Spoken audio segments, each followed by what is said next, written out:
Good evening. It is Tuesday, May 24th at 6:30. We have a full dais, so I'm calling this meeting to order. The City of Bastrop reserves the right to reconvene, recess, or realign the regular session or called executive session or order of business at any time prior to adjournment. We are very lucky this evening. We have two students from Emile Elementary. Our first student is Luna Vargas. If you'll come stand up here by the podium and turn around so everyone can see your bright, shiny smile. There she is. Don't hide behind the podium. There you go. Luna is in 3rd grade, so she is really looking forward because next year she'll be big woman on campus as a 4th grader at Emile, and she is a part of the safety patrol. She likes reading is her favorite subject, and she likes helping people. That's what she likes best about being on the safety patrol. And with her tonight, we have Braxton Roper. Braxton, if you would please come stand. Not behind the there you go. Good job, good job. Braxton's already a 4th grader, so next year he'll be headed to intermediate, and his favorite subject is math, and we all know that's my favorite subject, so I'm very excited about that.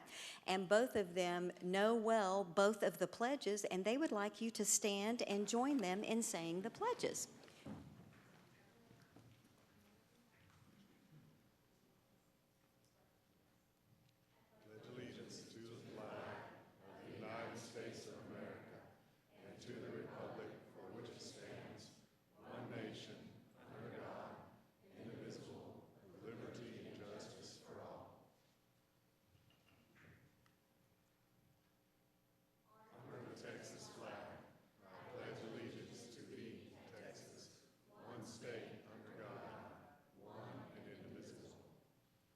Okay, they're going to remain here. If you guys will turn around, Colin's going to come take your picture.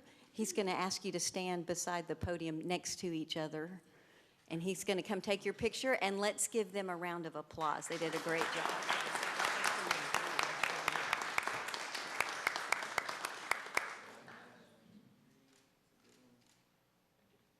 Yes, look at Mom. Or not Mom. Look at the lady with the camera. There you go. Look at the lady with the camera. Dr. Lee, did you get the picture you wanted? Okay, all right. Let's give him another round of applause.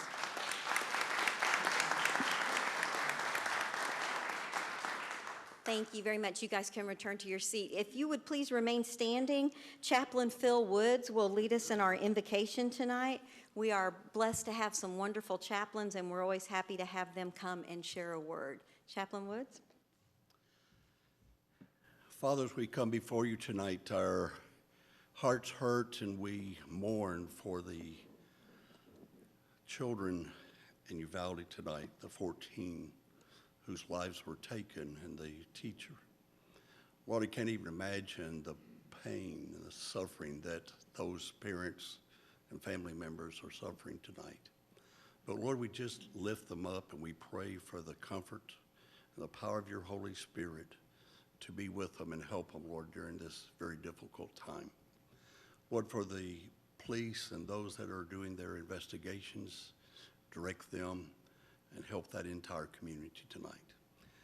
Lord, we pray for the mayor and city council tonight with the agenda that's before them. We ask, Lord, that you'd give them the mind of Christ, and Lord, give them wisdom from above as they make the decisions that will affect us here in Bastrop. Lord, we pray for each one of our departments tonight. We pray for our police and fire department. We thank you for them and the service that they give to us and their protection for we as citizens. Lord, if any of our officers tonight, this week, have to put their lives in danger, harm's way, we just ask your protection. And again tonight, we just want to thank you for the opportunity and what a blessing it is to live here in Bastrop, Texas. And we pray it tonight in Jesus' name. Amen. You may be seated. All right, we are moving on to item 4A, the mayor's report. And Colin, I have just a couple things before we get started. The first thing is it's election day, so if you haven't voted in the runoff election, you have 30 minutes, and we're going to be doing a bunch of report stuff, so you have time. But I hope everyone voted in the election. And the other thing I wanted to bring to attention is you guys might notice that they've kind of flipped around. I don't know why, but it had been 1 through 5. It made sense if you were on this side. And when we got so many new people at once, I was like, you know, it's really a good time. Nobody's been in their seat for a long time. How about we go ahead and make it 1 through 5 for the majority of people that are looking at the dais? So that's why they're kind of flipped around. The exception with that, of course, the mayor pro tem is the exception to the numeric number, but that's why it's 1 through 5. So some of you will ask me about why are they in a new seat, and that's why.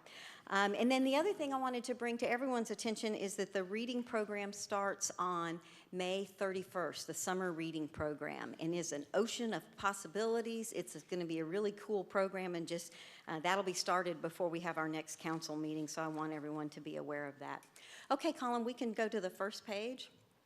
In the upper left, that is, I love taking pictures with Command Sergeant Major Michelle Thompson because I can at least look normal height or almost tall next to her. That was at the luncheon for the Best Warrior competition that we talked about, and that is a picture of one of the guns that the winners had, and that has the Come and Take It cannon and the Alamo, and it says BWC for Best Warrior Competition 2022, and they were really, really, really pretty, and it was neat that Crossfires provided that. And then below that, and Mr. Sharp is with us this evening, I was honored to be at the May 5th ribbon cutting for the Reed Sharp branch, the latest branch of First National Bank. Really a neat event, and you can tell lots and lots of people there, and many of you are here tonight as well. In the upper right-hand corner, this is my friend Curtis, and he and his mom are working on making awareness for the Williams syndrome, and he is, of course, hashtag Team Curtis, and his mom reported that he's done really well this past year, and it's a disease that has really changed things for that family, and we are glad to help bring awareness to the Williams syndrome. And then in the bottom right, this, and I have spelled her name wrong, and I so apologize. It's Halle, because it is like Halle Berry, not Haley. She made that very, very clear to me. She is the daughter of Detective Glenn and his wife, Katie Glenn. I was at the law enforcement banquet, and her mom came to me and said she has been dying to meet the mayor. She talks about you all the time, and if her dad sends her to her room, she tells him that she's going to call the mayor and get him in trouble. And she asked me a couple things, and she asked me, I can't remember exactly what it is, if I could do something, and I said, well, I'm not allowed to do that. And she said, you're the mayor. You ought to be able to do anything you want and tell other people to do it. And I asked her mom if she could just walk around town with me and explain that to everyone, and that didn't happen. And then I just got a note that after I left, she was asking her mom if I was still there, and she said no, she left. And she said, well, I didn't see her. Does she have a car? And apparently Hallie thinks that I should be driven around in a limo by the police chief. So she's my new best friend. I'm going to keep her picture around quite a bit. All right, if you go to the next slide, you'll see the things that I had planned to do between the last picture and today. Did all of those things. The UT Law School graduation was a whole lot of fun when you're a mom and you get to see your kids complete something like that. And the upcoming events on the next page, just a couple things that I want to bring to your attention. I will be going to the Bastrop Ladies Lunch and Learn tomorrow. I'm the guest speaker. And I wanted to point out on May 28th on Saturday at Delgado Park, the Bird Coalition folks are having the big sit. It starts at 8:30 in the morning, and they are welcoming newbies and experts. So if you're interested in birds, at Delgado Park at 8:30. And I also talked about the summer reading program will start also on May 31st. That's not shown on this. That's all the things I'll be doing between now and the next council meeting. And with that, I think we will be starting with Mr. Kirkland. Was there anything you'd like to share tonight? I feel like we spent a lot of time together this last weekend at the TML conference. It was interesting and useful and educational, and I was glad to have gone and also just forged new relationships with my fellow council, so that was good. Went to several of the other events along the way, but I'll go ahead and pass it off to Jimmy. Thank you, Councilmember Kirkland. Councilmember Crouch? I enjoyed the conference too. It was really good to get all the council members in one spot at one time. And really that's all I've done. I want to congratulate you on your daughter graduating. It's a son. Thank you. It's a son. Either one. Either one. Get them through. Get them through. Done with that part of school, so congratulations. Absolutely. Thank you very much. I appreciate that. Mayor Pro Tem Rogers? Well, I won't harp on the TML conference for the third person, but other than that, besides having a good conference, I don't have much else to add today. All right. Thank you, Mayor Pro Tem. Councilmember Plunkett? Ditto, Councilmember Rogers. Councilmember Lee? So yes, I did too attend the TML conference, and I do agree that it was a good time for us to get together as a new council to team build kind of and learn together at TML. So I appreciated that opportunity and enjoyed being in Fredericksburg. It is a nice little town. I wanted to take a moment, if I could, and congratulate all of our graduating seniors and wish them well on their future endeavors. I also wanted to take a moment to say how happy I am to be reading about this mural that's going up. And I shared the Facebook message today, and I hope that, I think it's in the perfect location downtown, and I hope that that kids that are interested in participating in that will somehow get an application or the contact information to apply for that. I think that it's great. I want to say that I enjoyed the chamber luncheon, the last chamber luncheon. Miss Terry Moore, who I think is just the light of Bastrop, did a wonderful time, or did a wonderful little presentation as a Southern Belle from Dallas and stopped in to the chamber. I thought that was really fun. I want everyone to enjoy the Memorial Day weekend coming up, but please be safe. And then I would like everyone to please keep Uvalde and that family and the families who lost their children and loved ones and that whole community in mind. Excellent. Thank you so much, Councilmember Lee. City Manager, Mr. Hoffman.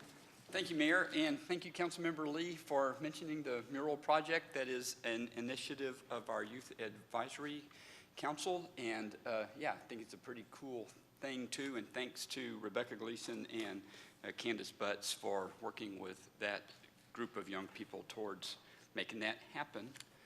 So Council will let you know that later this week you'll get an email asking if you're interested in riding a float. And so we're counting heads for that. We're going to have the city float in this year's Juneteenth Parade. The parade is scheduled for Saturday, June 18th at 10 o'clock.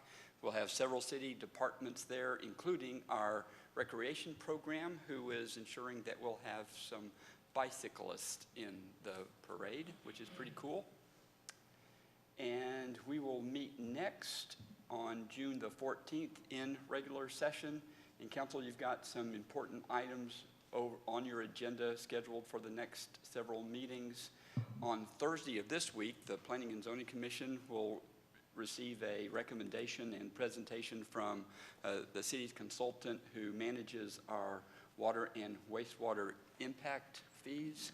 The Planning and Zoning Commission, with the addition of an additional member, serves as your advisory body on that. So that'll happen this coming Thursday, and should we stay on schedule, and we plan to, you'll hear a similar presentation and hold a public hearing, and we'll have the opportunity to adopt those water and wastewater impact fees. Council, on May the 12th, we had a full-day pre-budget planning workshop. One of the items we talked about that day was your current 9 focus areas. Council suggested some edits to those focus areas, and we will ask you to formally adopt the new wording on June the 14th. And then after that, on June 28th, Council will be asked to consider a recommendation from the Hunters Crossing Local Government Corporation Board of Directors, who met last week and took action to approve this year's Hunters Crossing service plan and assessments. That's part of the Public Improvement District. That's the funding every year for operations and maintenance and the debt shaded with those PID improvements that were built about 20 years ago. Council will ask you to do that annual thing on June the 28th. And also annually, we ask you to consider your rules of procedure for any amendments or updates that might be necessary, and we plan to bring that to you on June 28th. On July 28th, again, an annual thing, we will hear from the community support nonprofit organizations in town that we fund, that the city funds, and so we will hear those presentations on July the 12th. And then finally, the meeting after that is when the city manager will submit the annual budget submittal. You'll have budget workshops in August following up on that. And we have been working to update our solid waste contract. Our current provider's contract expires in a little over a year. That contract runs through August of 2023. And if it is council's intent to competitively seek proposals from new potential vendor, a potentially new vendor, we would like to hear that from you on July the 26th. Otherwise, we'll give you a proposal for extending our current agreement with our current provider. And we'll lay all that out for you on July the 26th. And I believe that completes my report. Thank you. Thank you, Mr. City Manager. Council, any questions for the city manager? All right, we are moving on to our next item, which is a work session item 5A. Receive report from the Bastrop Independent School District regarding SD bond-funded improvements within the Gills Branch Watershed, compliance with the City of Bastrop stormwater management criteria, the BISD district proposal, receive information from city engineer, consider potential terms of a possible agreement, and provide direction to city manager and city attorney as appropriate. Mr. City Manager. Thank you, Mayor. I would like to briefly introduce this and have Superintendent Barry Edwards come to the podium, who plans to make a presentation. Council, our current stormwater runoff discharge requirements for the Gills Branch watershed were enacted in 2019, and those requirements were developed in response to 4 flood events that have happened since 2015, during which that current stream, Gills Branch, was not able to contain the stormwater from those rain events. In fact, the analysis that led to the current standard concluded that the existing stream is only able to handle a 25-year storm event, which is by any standard a frequent storm event. That is to say, a storm more severe than the 25-year event won't stay within the banks. So our current requirement is to limit discharge to the pre-development peak flow during a 25-year storm during a 100-year storm event. In other words, the requirement is to contain the 100-year storm and meter it out at the 25-year event level. That is a stringent requirement. It is a more stringent requirement than a more common standard of controlling the less frequent and more significant 100-year event. The school district is working to implement bond-funded projects in the watershed. The bond election to authorize the issuance of debt for those projects was held in May of 2021. Mr. Jobe, the assistant city manager, and I were informed by the school district in March of this year, 2022, that they are not able to follow the current discharge requirements, and they requested that we consider an interlocal agreement to not follow those requirements. In a moment, Superintendent Edwards will provide some background information on this issue, and he will suggest a way forward. We'll also hear from the engineering firm who is managing the development of the bond program. The way forward that you're going to hear described in a bit includes the school district paying a proportionate share of the costs of the ultimate improvements.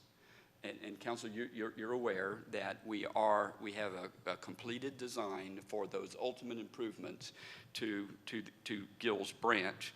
That design was funded by Council a few years ago and conducted by Half and Associates.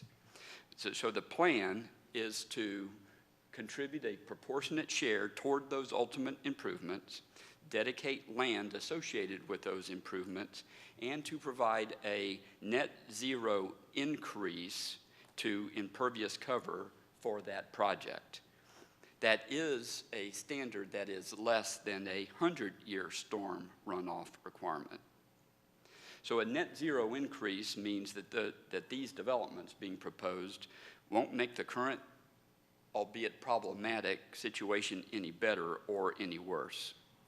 So again, as Council is aware, our current capital plan includes an unfunded project to improve Gills Branch. Our current estimate for those improvements is approximately $15 million. And as we talked about on May 12th, we do intend to pursue grant funding for the bulk of those costs. And I do very much appreciate Mr. Edwards' work to lay out a path to resolve the issue. Council, there are two essential questions for you on this subject tonight. Question number one is a plan whereby the school district doesn't follow the drainage standard, but does provide a proportionate share, a reasonable approach for moving forward? And I'll add to that, there's a subsequent question to question one. So then, would Council intend to revise our current ordinance and make this pay in lieu of kind of option, an option for any development within that watershed? And then secondly, what would that proportionate share be? And I think you're going to hear some additional thoughts on the calculation of that proportionate share here in a bit. Again, Mr. Edwards will speak next. After that, we have Mr. Job and City Engineer Tony Bonadono here, able to address any questions Council may have, and they can specifically speak to our analysis of what that proportionate share should be. We look forward to hearing Council's direction on this. We are prepared to take that direction. We're prepared to take that direction and execute it in agreement with the school district in accordance with that direction. Thank you. Thank you, City Manager. Council, do you have any questions for City Manager before we hear from the Superintendent? All right, Superintendent Edwards. Thank you very much. It's great to be here with you all this evening, which, let's see here, big button, there we go, all right. Well, good evening, Mayor Schrader, Mr. Hoffman, City Council members. It's a pleasure to be here with you this evening and to have the opportunity to be in front of you speaking on this very important topic to us. With me this evening, I also have Ryan Whittle, who has served as our engineer on the projects within the city of Bastrop, and more specifically, he will be the projects that are within the Gills Branch watershed. Together, we'll be sharing a little bit of history on the projects as well as the district's proposed contribution to the flood mitigation, and we will be happy to answer any questions at the end of our presentation. So if you would, please allow me to give you just a little bit of background. Let's see here. BISD has 15 schools, and at this time we have 12,100 students. We expect to welcome back 12,600 students next fall. Growth that we've seen over the last 5 to 6 years is close to 14%. And as we look over the next 5 years, we're forecasted to have 15,300 students. and shortly thereafter, we will be making plans to start construction on our third high school. To address this much-needed growth and improvements, voters approved a $184 million bond in May of '21, as was previously mentioned. But I think it's so important to note that prior to the passage of this historic bond, it had been 14 years since the voters had approved a bond. And as a result of that delay, unfortunately, we have been behind our peers in dealing with growth, upgrading our facilities, and building new ones. The growth that we are seeing throughout our community and the county is unprecedented, and enrollment, as well as to move forward with top-notch facilities, which is, of course, what our children and families all deserve. Within the city limits, our bond projects are slated for Bastrop High School, Bastrop Middle School, Bastrop Intermediate School, Emile Elementary School, and Mina Elementary School. Of these schools, 3 of them lie within the Gills Branch watershed: Bastrop High School, Emile, and Mina Elementary. As Mr. Hoffman stated earlier, after the passage of the bond, our project managers and engineering team began meeting with city staff. We have had numerous meetings to understand the city's requirements and to do our part to address those requirements. We have appreciated everyone's investment and the contributions to the process. The enhanced requirements of the Gills Branch watershed are the primary issue that we are here to address today. Gills Branch watershed. This illustration shows the entire Gills Branch watershed outlined in blue. And as you can see, it's quite a large area. It's approximately 1,820 acres. And the areas that are in pink identify the BISD properties within the watershed. At the top, the 3 boxes at the top border of the watershed boundary is Bastrop High School. Just below that is the Performing Arts Center. Then in the middle there is Mina Elementary School, as well as the Bastrop Independent School District Service Center. And then at the bottom of that is Emile Elementary. So what I'd like to do at this point is introduce you to Ryan and turn the presentation over to him. He's our engineer from Stantec, who's going to be working these projects and walk you through the issues and the solutions as we see them. Ryan?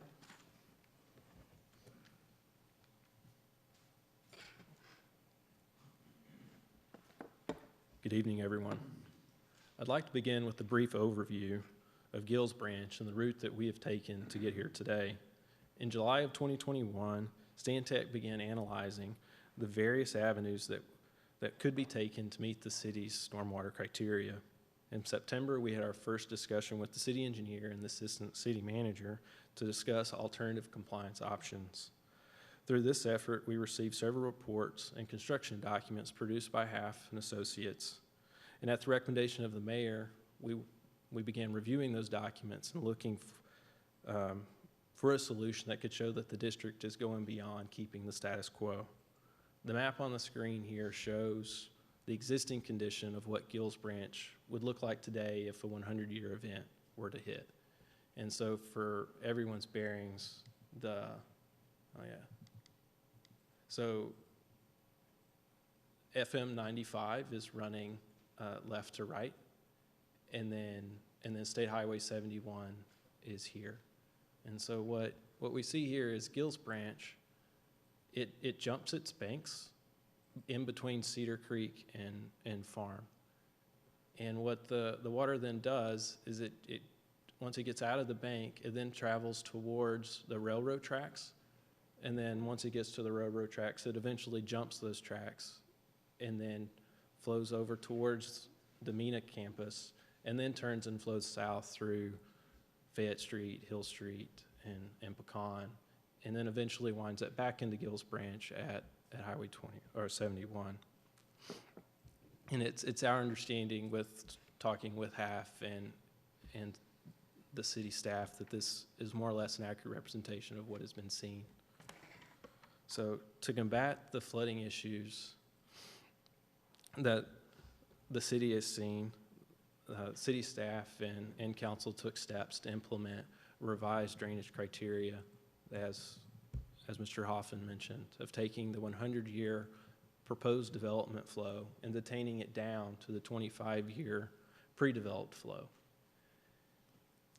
And to illustrate this point for everyone, maybe imagine you have a bucket of water, and that bucket of water represents the 100-year volume of water. And if you were to take that bucket of water and just dump it over, all of that water would instantly leave the bucket. And we could say that that is the 100-year ultimate development peak flow. And so if you were to take that same bucket of water and then put a lid on that bucket with a small hole, and then turn that bucket over, you'll see that, of course, a very small amount of water will then leave the bucket. We would say that that represents the 25-year pre-development flow. And so if you were to take the water that's remaining in the bucket, we would call that's the detention volume, the volume that you're detaining to be let out over a period of time.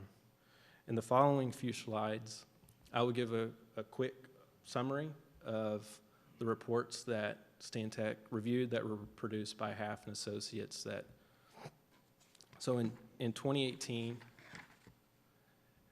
Half produced a document that outlined 3 possible solutions to solve or mitigate the flooding that occurs in Gills Branch.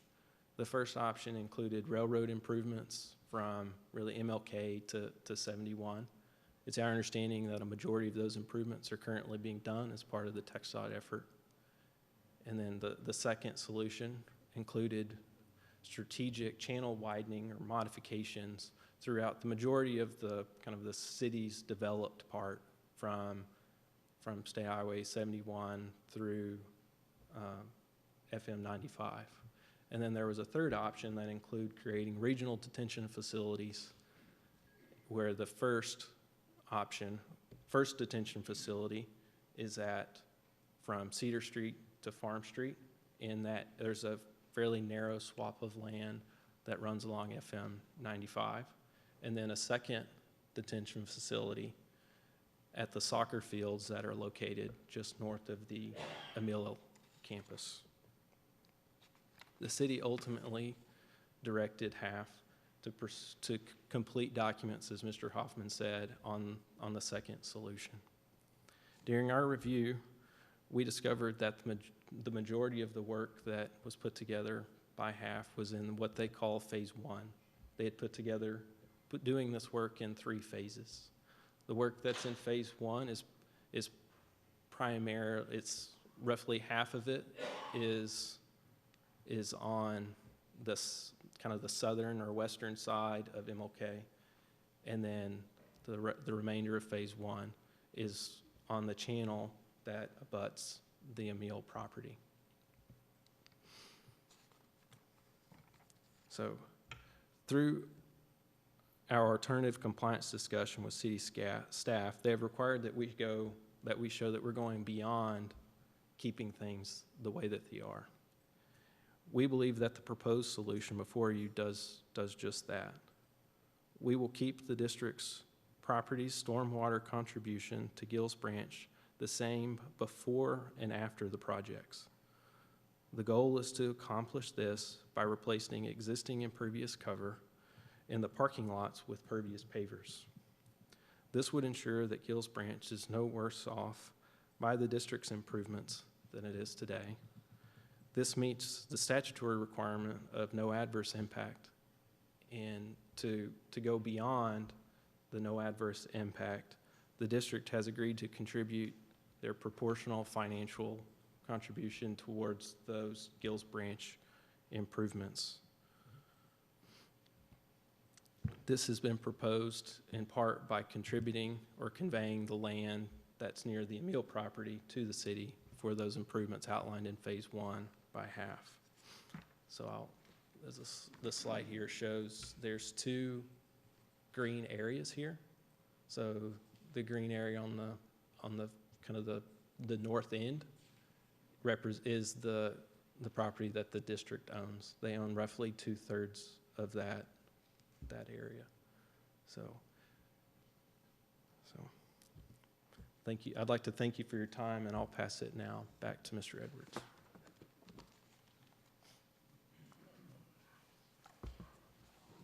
All right, thank you very much, Ryan.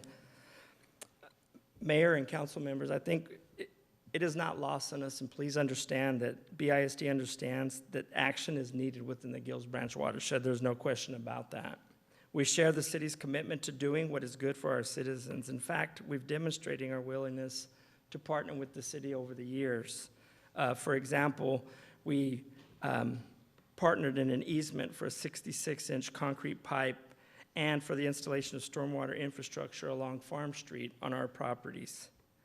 And I think that we can all, without hesitation, agree and understand the need for classrooms to address the significant growth that we're facing for our children. And we all also understand that high-quality school facilities are paramount to a community's success. And after all, this is a partnership between the city and the school district.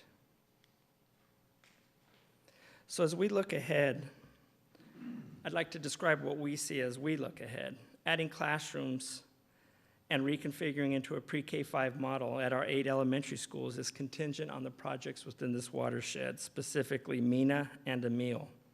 The new schools and Mena will open in the fall, just a little bit over a year from now if we can stay according to our plan, in the fall of 2023.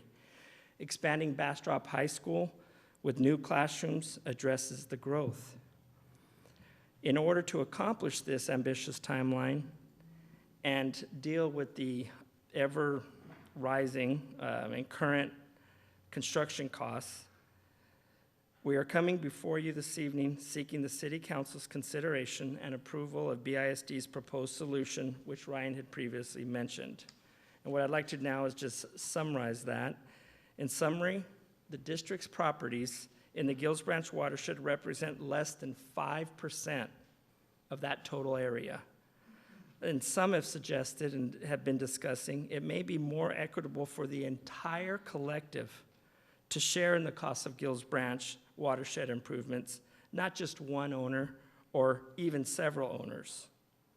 However, we sincerely value our relationship with the city, and it's important to us to continue to be good partners and work together as we have a history of doing. We are here today seeking a partnership that is in both of our interests and in the interest of our taxpayers and improvements to the Gills Branch watershed, and a new and improved school facilities that will address growth and meet the expectations of our community.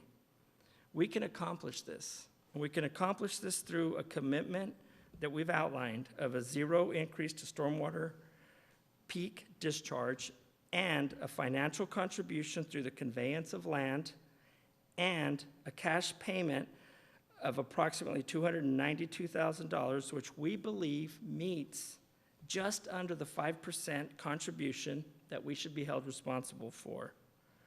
So again, given the demand of enrollment we are under and the trends of construction market, it's imperative that we move forward as quickly as possible. We appreciate your time. We'll be glad to answer any questions, and we thank you for your attention. Thank you, Superintendent Edwards. Council, do you have any questions for Mr. Edwards this time? Councilmember Crouch? I had one on, you mentioned 5% of the total acreage, so when you had the big map up of the entire Gills Branch, and then I think the schools were in purple or blue, that's the 5% of the big circle, right? Yes, sir. Okay, all right. I just wanted to clarify that. Thanks. And furthermore, I would add that we're not developing all of those. The Performing Arts Center is not a construction piece in this project, but we'd like to get it all done at once. So thank you for your question. Thank you, Mr. Edwards. Mr. City Manager, do we have a? Are there no questions from, additional questions from council at this time? Okay, given that, I'm going to repeat what I said earlier about what I think is the essential questions before council today. I do appreciate the path forward that Mr. Edwards and Ryan described. That path forward starts with this idea of, an idea based on the premise that they are not able to meet the city's stormwater requirements. And so part of the alternative is the contribution of a proportionate share and some land. Mr. Edwards described that proportionate share as totaling just under $300,000 and described the methodology for doing that to be essentially about the proportionate size of the acreage owned by BISD relative to the rest of the watershed, which speaks to the question that Councilmember Crouch asked.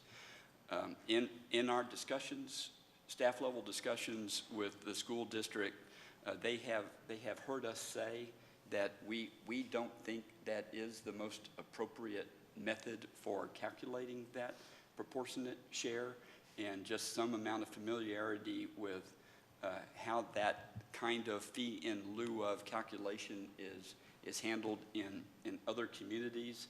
We do think that from an engineering perspective that it's more valid to base that calculation on actual stormwater flows. And we have Mr. Job and City Engineer Tony Bonadono here who can speak to that more completely than I can. But that is the nature of a memorandum that is in your packet from the city engineer that essentially concludes that we think that fair analysis of what the proportionate share is comes up to a total of $1.8 million. Agree with Mr. Edwards that shouldn't be only applied to this development. I made the point earlier that one of the pieces of direction that we could receive from council tonight is to ensure that that fee in lieu of kind of approach is built into the ordinance so that, yes, as other developments happen within that watershed, at least until we have an opportunity to complete those improvements, that they would follow that same method. That is the question. Council, if a proportionate share approach works here, will it also work for other development? And if so, what is the correct methodology for determining that? Gentlemen. Mayor Pro Tem Rogers? Well, I just had probably a really basic question that I don't quite understand. The 5% land that they have, now, granted that I'm not an engineer, but I would think that, let's say, 2 different acres are not always have the same amount of runoff. If 1 acre has a lot of business happening on it, doesn't it have more runoff compared to, let's say, an acre that just has a house on it? So really the portion of land isn't always a fair judge compared to what's going on that portion of land. Is that correct? That's a terrific summary of our response to just using the acreage calculation. Okay, it's so not a fair. it's not You're fair, absolutely right. Yes. Okay, I just was curious because You're closer to an engineer than you think, and you kind of stole his chocolate thunder. weighs the same as engineers. Thank you, Mayor and Council. I was just listening to everybody speak, and I think that we are on a path to a solution. And to answer your question a little more in depth, like I said, Tony's here as well.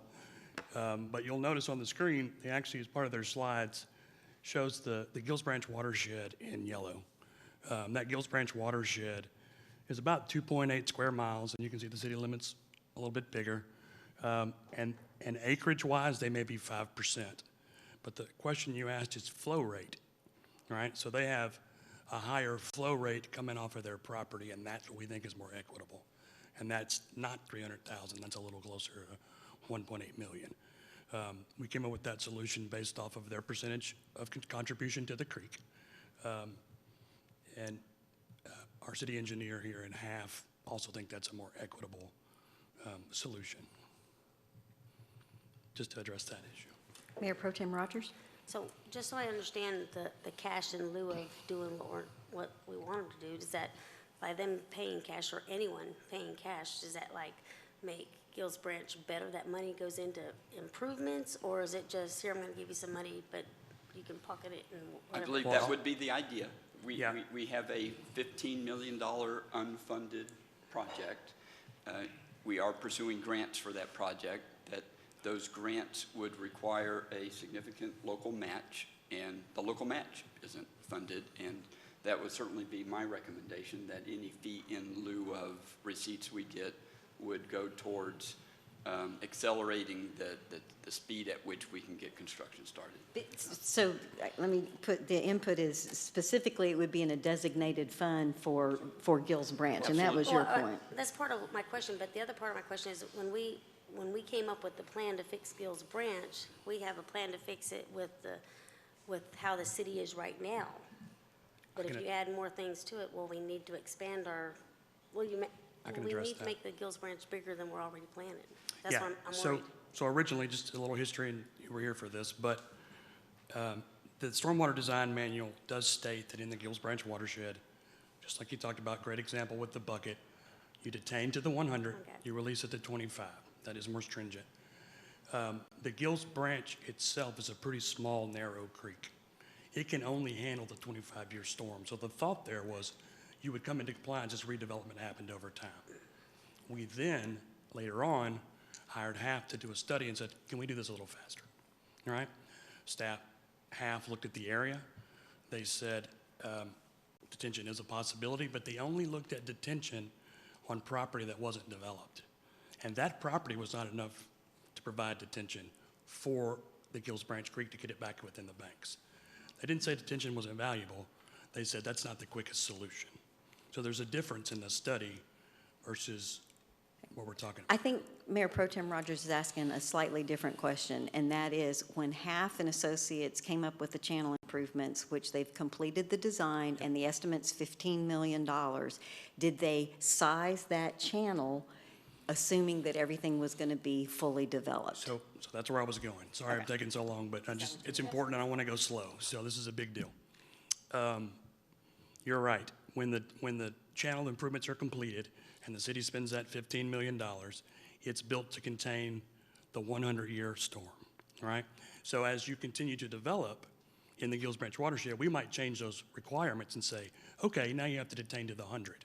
That's the reason the 25 is there, because we knew that the improvements in Gills Branch could not handle the flow of anything over the 25-year storm. But will the $15 million design project handle the 100-year runoff of fully developed watershed inside the city limits? It will handle current conditions.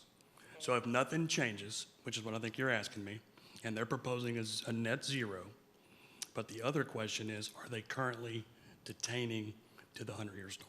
Yeah, but what we're talking about is, let's take away a piece of property that the school district owns. There's another piece of property that Drew and I own, and it's currently trees, and we're going to develop it. What I hear you saying is, when we develop it, we're required to take care of it to a 100-year release, and that's what the channel improvements are designed to handle, so that's how it evens out. Correct. But if I just give you cash in lieu of, how does that fix the creek? If you've already, let's say we've already fixed Gills Branch, and then we develop it, and you want me and I have the right to just give you cash, how does that fix the creek? So it doesn't fix the creek today, right? It still is majority of it's unfunded. You'd have to take care of the 100-year, or you wouldn't be able to do the fee in lieu of. You'd have to be able to get to the 100-year. Okay. So, but that's not what the school district's asking for, is That that is correct? not- That is not what the school district's asking Yes. for. But I thought you just said they're asking to give cash instead of the 100-year. No? Am I confused? I'm lost?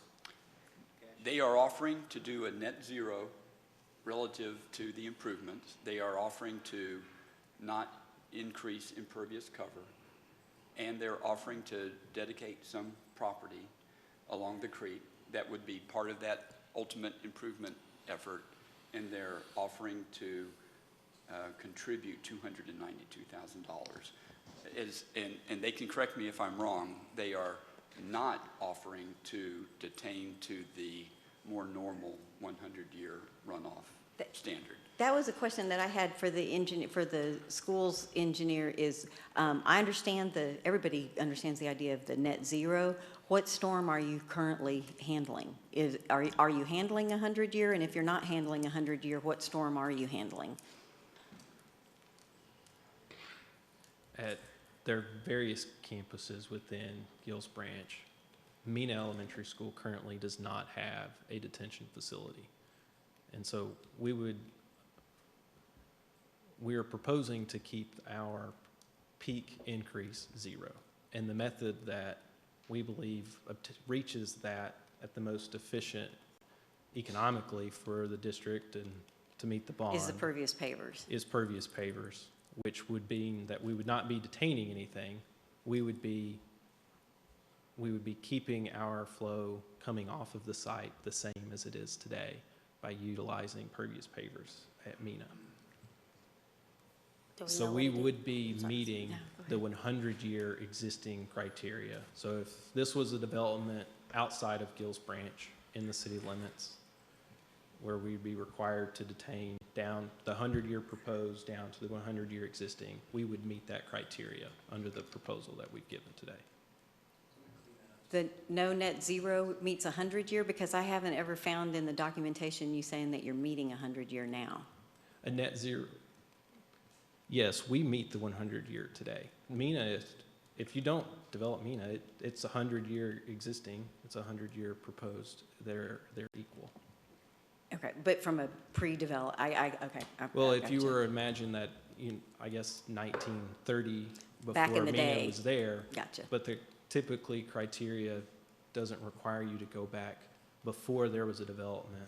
You're required to look at what it is that today you're making an improvement. That existing means that you're looking at it into today's snapshot in time. And so, yes, we are meeting it under this proposal. And to answer a question that was posed by you a little earlier is around calculating the fee. The fee typically, when you're paying these fees in lieu of, it's typically based on your increase in impervious cover. And so you would then take that increase in impervious cover and then multiply that by some fee, and that's what your total would be as your fee in lieu of. And what the school is proposing is we're not going to increase the impervious cover, so there would be no fee to pay under some other municipality's criteria.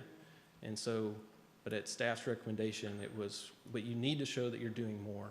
And so what we came up with was saying, well, imagine if there needs to be $15 million or whatever that number is, well, if we could divide that by the acreage of the watershed, that would come up with the share of all developed parcels. And then the school, as being a fully developed parcel and not changing its impervious cover, that's what that fee represents for the school.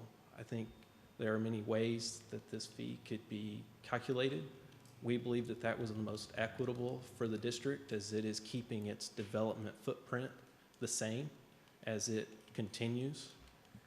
And we've listed all of these parcels here today because the school is looking at this as more of a medium-term solution, so that when the school's planning for the next bond project, they know how they can work within the Gills Branch watershed moving forward, so that there wouldn't be a need to come back to City Council to talk through this.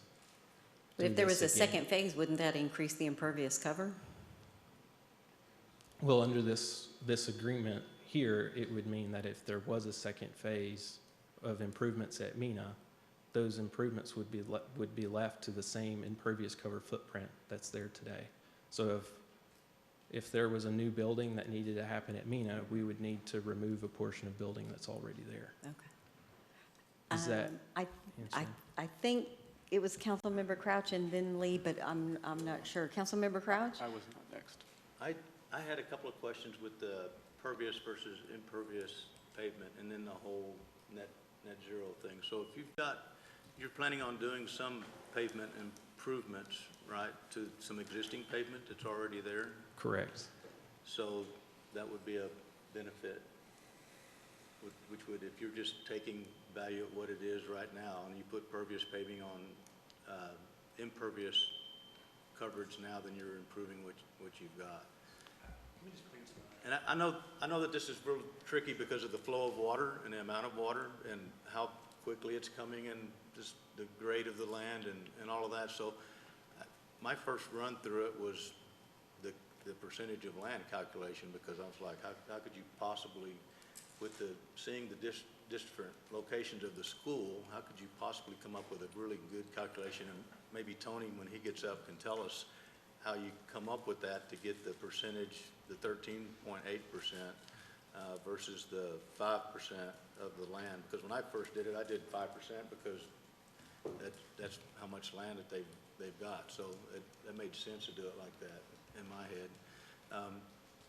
But if you're improving some of the pavement that's already there, then you should be helping the flow of water off of the property. And if you're demoing some buildings that are contributing to the runoff now, and you're not increasing that footprint, you're just making them taller, then you're helping the whole situation. So I don't think you can. It's going to be real hard to compare with what you have now with what you're going to have with the finished build out in the runoff. It's hard to put a value on it. For me, it is anyway right now. Mr. Job, did you want to make a? Yeah, I do. And then I'll- So just to clarify what the stormwater manual states, when we talk about 100-year and no impact, I would agree. If the school had been developed environmentally sound previously, that would be the requirement. But also it states when you disturb 10,000 square feet of land or add 5,000 feet of impervious cover, you go back to pre-development natural conditions, which means let's just say the school wasn't there, it was all grass, and now take what you have there and are you meeting the requirement? And I think the answer to that is no. If we took the Atlas 14 data and dumped the rain on there at any of these sites, I don't believe they're actually meeting the 100-year detention requirement. I do think we can push that off into a later phase, and I do think we can move forward with the in lieu of fee. Maybe we can make a change to the ordinance. I think we should address the proportionality first. So I'm going to let our city engineer get up here and talk about that and how we came up with that calculation, because that's going to kind of hinge the entire thing here. So you can Okay, Council, do address you want to that. hear from the engineer, or do you want to ask your questions first? I want to ask one more question. Councilmember It might Lee? be for Trey. Yes, thank you, Mayor. So I want to make sure I understand. Is the current expectation in our ordinance is that if anyone develops in that area, they are responsible for the cost of improvements to Gills Branch for their portion? What is the expectation of them now that they're saying that they can't meet? So, great question. And an example that comes to mind is the Farm Street Village, the apartments that were being proposed. They were meeting the ordinance, and they were on site, on their property, on their dime, so to speak, paying for storm drainage improvements so that as the flow came off, it was meeting the 25. So that's what's in the ordinance, because we don't have a fee in lieu of right now. We have a thou shalt not do more than the 25-year storm. So that's an example of a development that did it, and then it was a cost of their development. And that's what they're saying, BISD is saying they can't meet? That's correct. Okay, got it. So I thought I heard in Councilmember Rogers' question, or what you asked prompted a question for me, was if we allow every landowner in that area to pay a fee in lieu of, and then they build out and develop, they may have net zero impervious cover, they may not.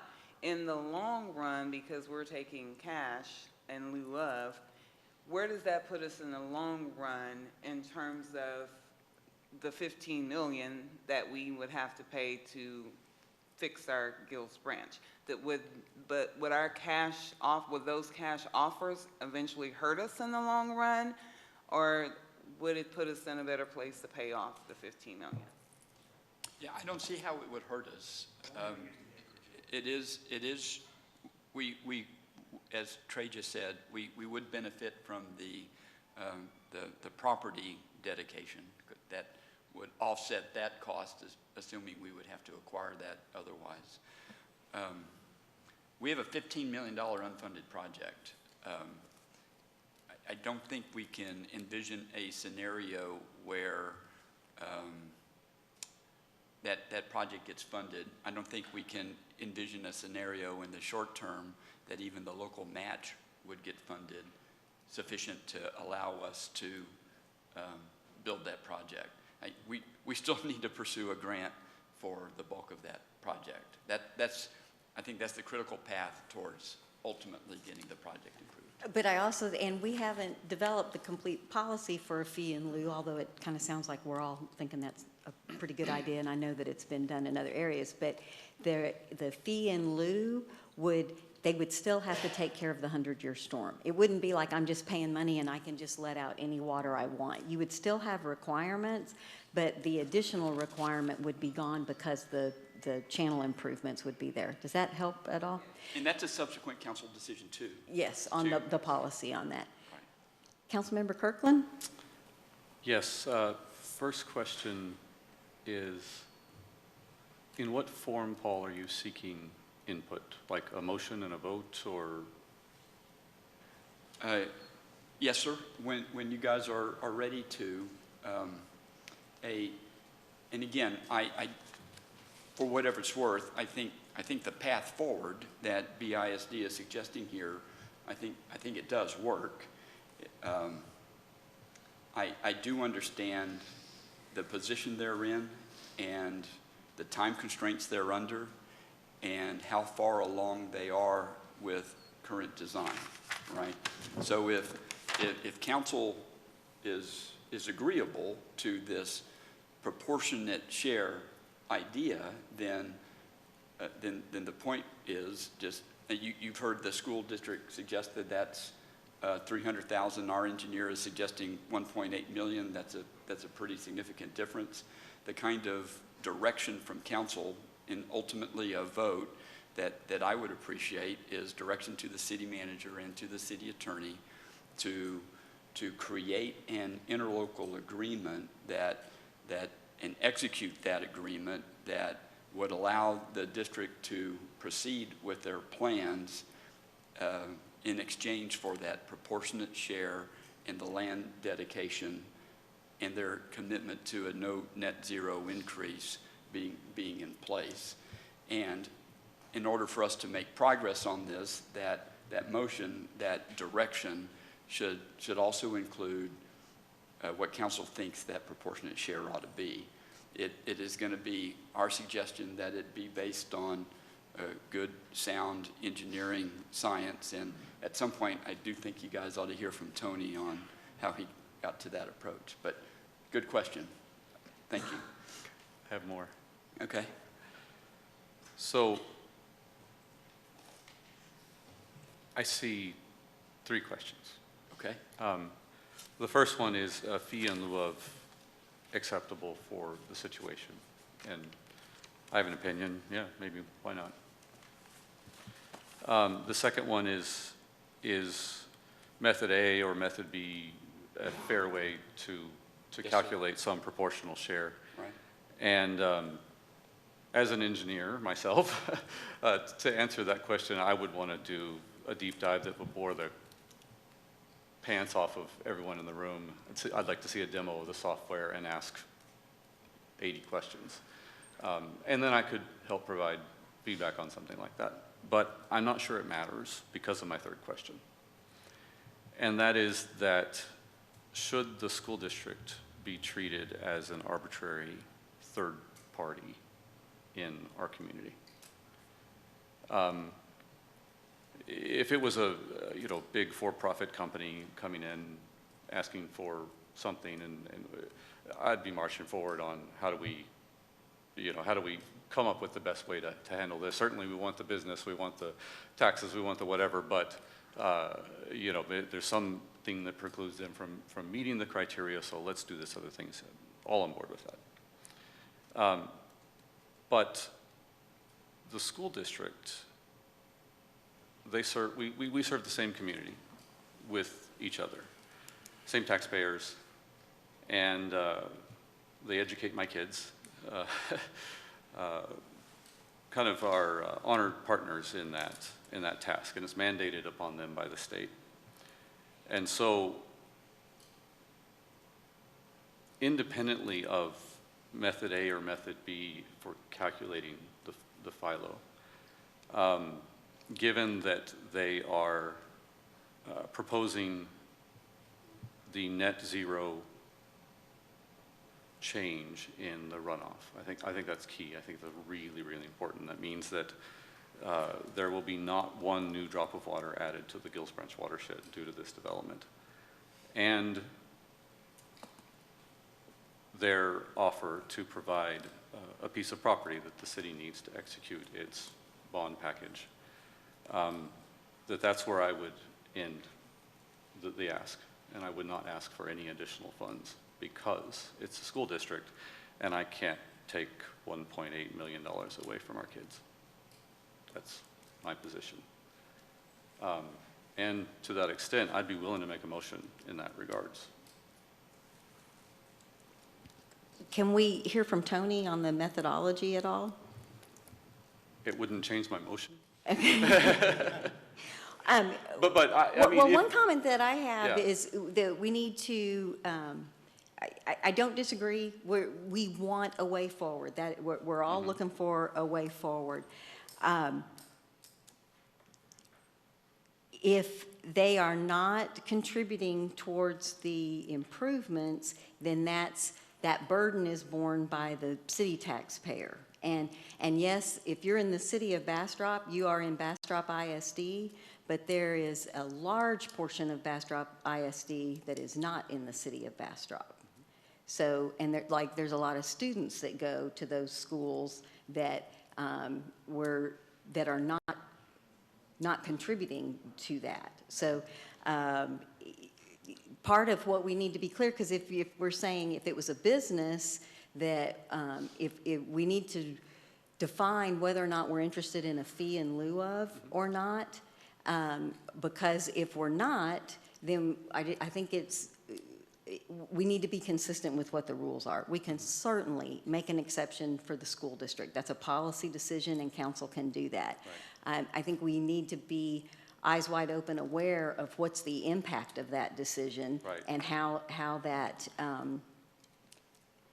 weighs out. Right. The contribution of the land at Emile is of course greatly appreciated, but is in the middle of, with Atlas 14, it's in the floodplain and it's not like it's property that's going to be able to be built on anyway. So, you know, the easement portion of it is, certainly that land is not the same value as Mena School District, you know, where the school's sitting, right? So. You know, I agree with that.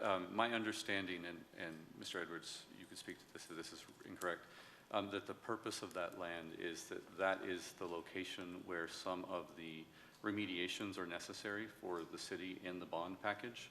And since the school district owns that land, they're deeding it over to the city so that the city can undertake those improvements with the $15 million bond package. We don't have a bond package for Well, Gills I'm sorry, Branch. the project. The project I itself. apologize, yeah, Okay. I misspoke on that. But part of that project would be having to acquire that land some way, and it turns out the school district owns a portion of that, and so they are offering to provide that. And that's what I understood from, right? Okay. So the only thing that I would say is, like, when we do, if it's a sewer collection line or a water line, you're getting an easement and you're going across property and you're burying that pipe, and now that person has an easement on their property. The difference between a utility easement for a water line or a wastewater line and a drainage easement is the restrictions are already there. If you're running a sewer line and you get a 30-foot easement to put that sewer line in, you've now changed what that person can do with that 30 feet. And where the drainage easement is, the floodplain's defined, it can't be built in, so it's not really changing the use of that piece of property. That's the point being, generally you don't have to go through eminent domain to acquire floodplain property if you're going to be putting in drainage improvements that reduce the floodplain on the remainder of the property. It's very different than the acquisitions that we've been doing for wastewater, force mains, and mains. Okay.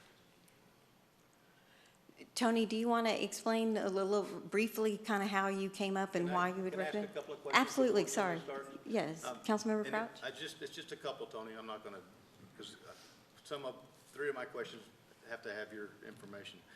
One was the cost of the land, so we don't really have a cost of the land that they are offering to donate.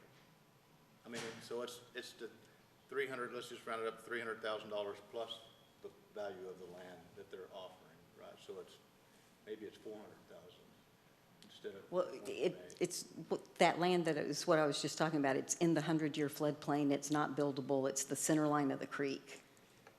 Okay, so that comes out of play. The half report, Trey, I know it was 2018, wasn't it? I know we purchased some equipment to clean out Gills Branch. I'm not sure what year that was. And I know we've been improving the digging it out, making it wider from 95 down just by watching it. And so I know the maintenance is a lot better now than it was previously. So if the maintenance that we've been doing and cleaning it out, and if that was done after the half report, won't that help the flow of the water out of that creek? Because it'll be different widths. So the creek's not any wider than it was. That would require some permitting. What we do take care of now is we bought a grade all and we make sure that's maintained and mowed, which reduces fuel. We actually have an easement from 2016 and 2015 when there was a fuel reduction grant that the city received. At that time, we got easements along Gills Branch that's 10 feet from the center of the creek line, or sorry, 20 feet from the center of the creek line. So what that allows us to do is keep the debris and the trees clean, which does help with the flow, but it doesn't change the volume of the creek.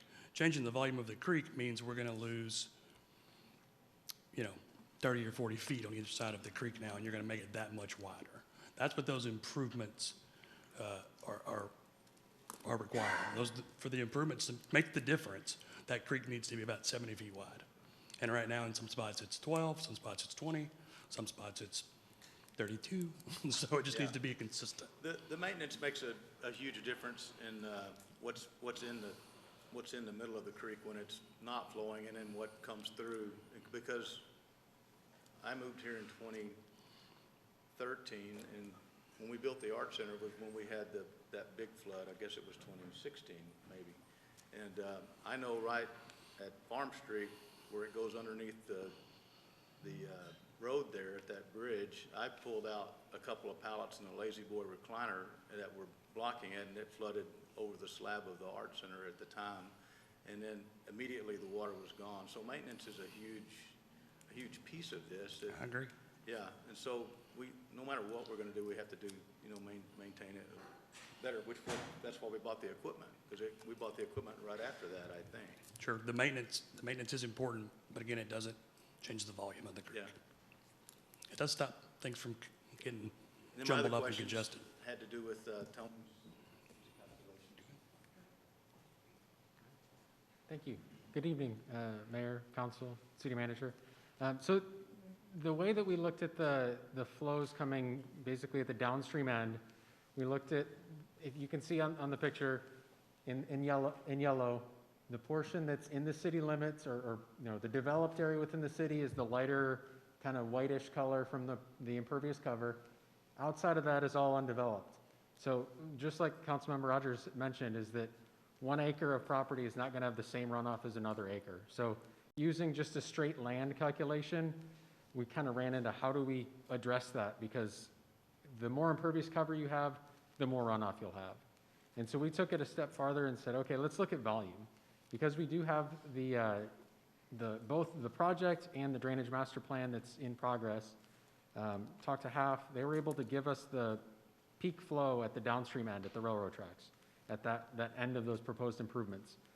Then we compared that we ran a calculation for each of the locations of the parcels within Gills Branch Watershed that the school district owns, based on impervious cover information provided by HAF as part of their drainage master plan, and we're able to calculate a runoff for each of those sites.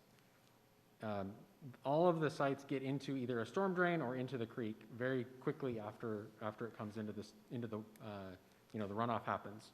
So using that downstream comparison or analysis point is a reasonable place to look at it.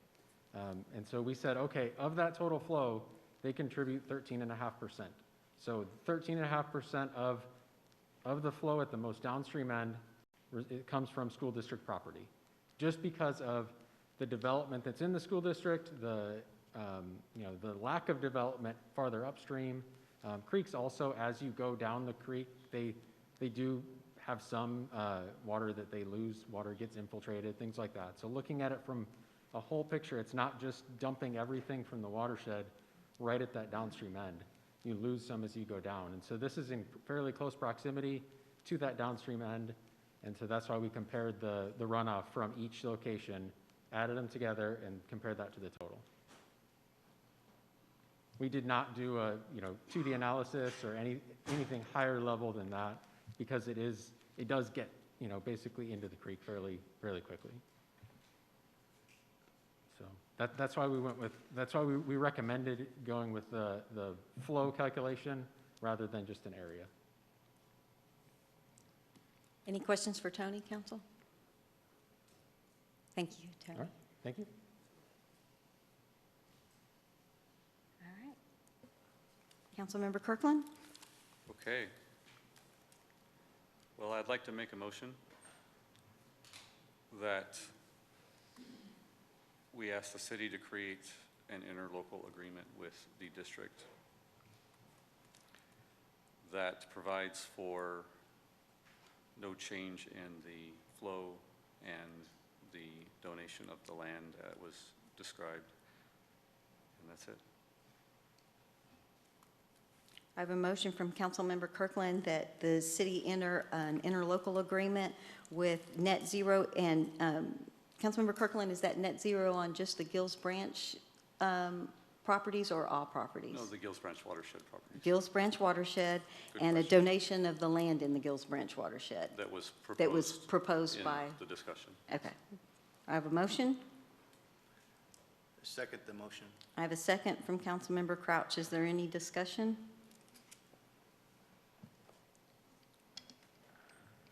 Mayor Pro Tem Rogers? So, and there's no cash in lieu of anything?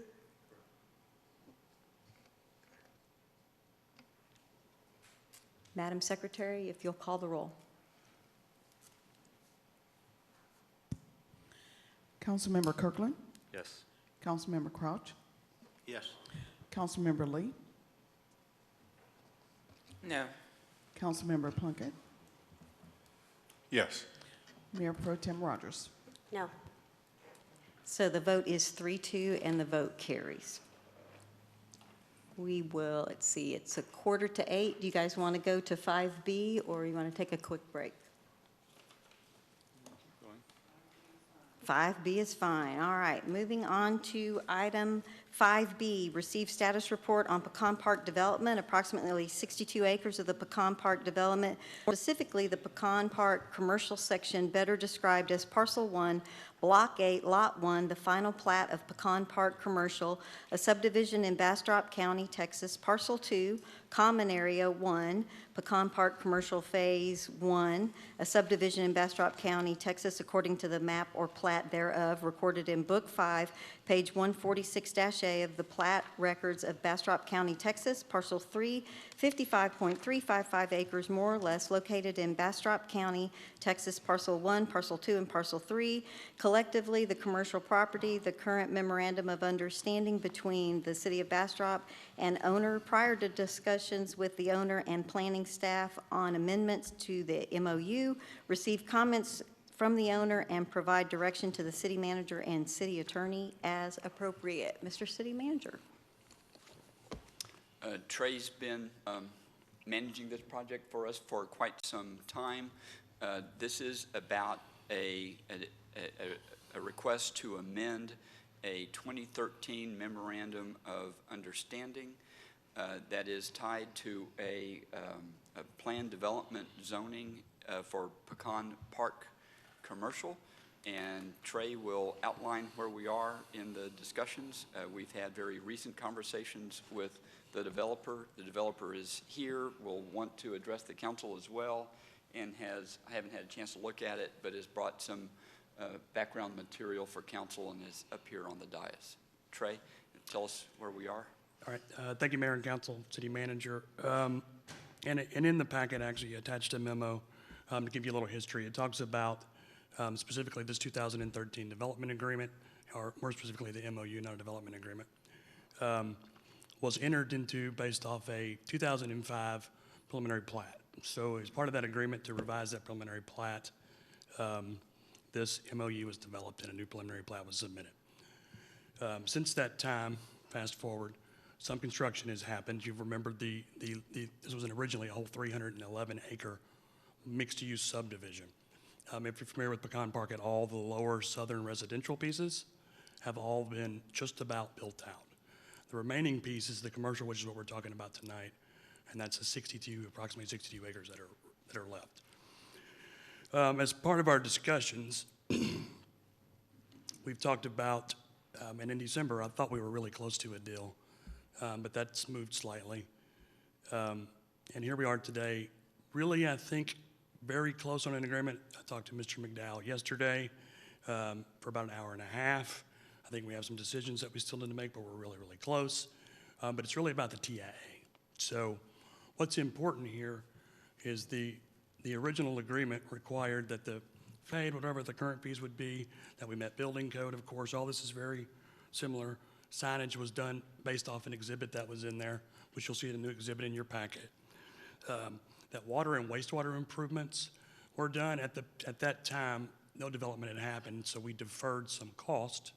326 LUEs, 362 LUEs, or SUEs at that time.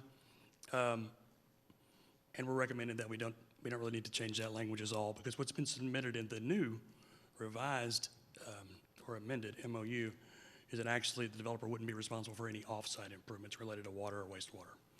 We're saying that's a non-starter for us. Sorry, a little thirsty. Been talking a lot today, sorry. We think that's a non-starter, but what we are amenable to and think we can all get to an agreement on is the TIA. So as part of this requirement, which is where I was going a moment ago,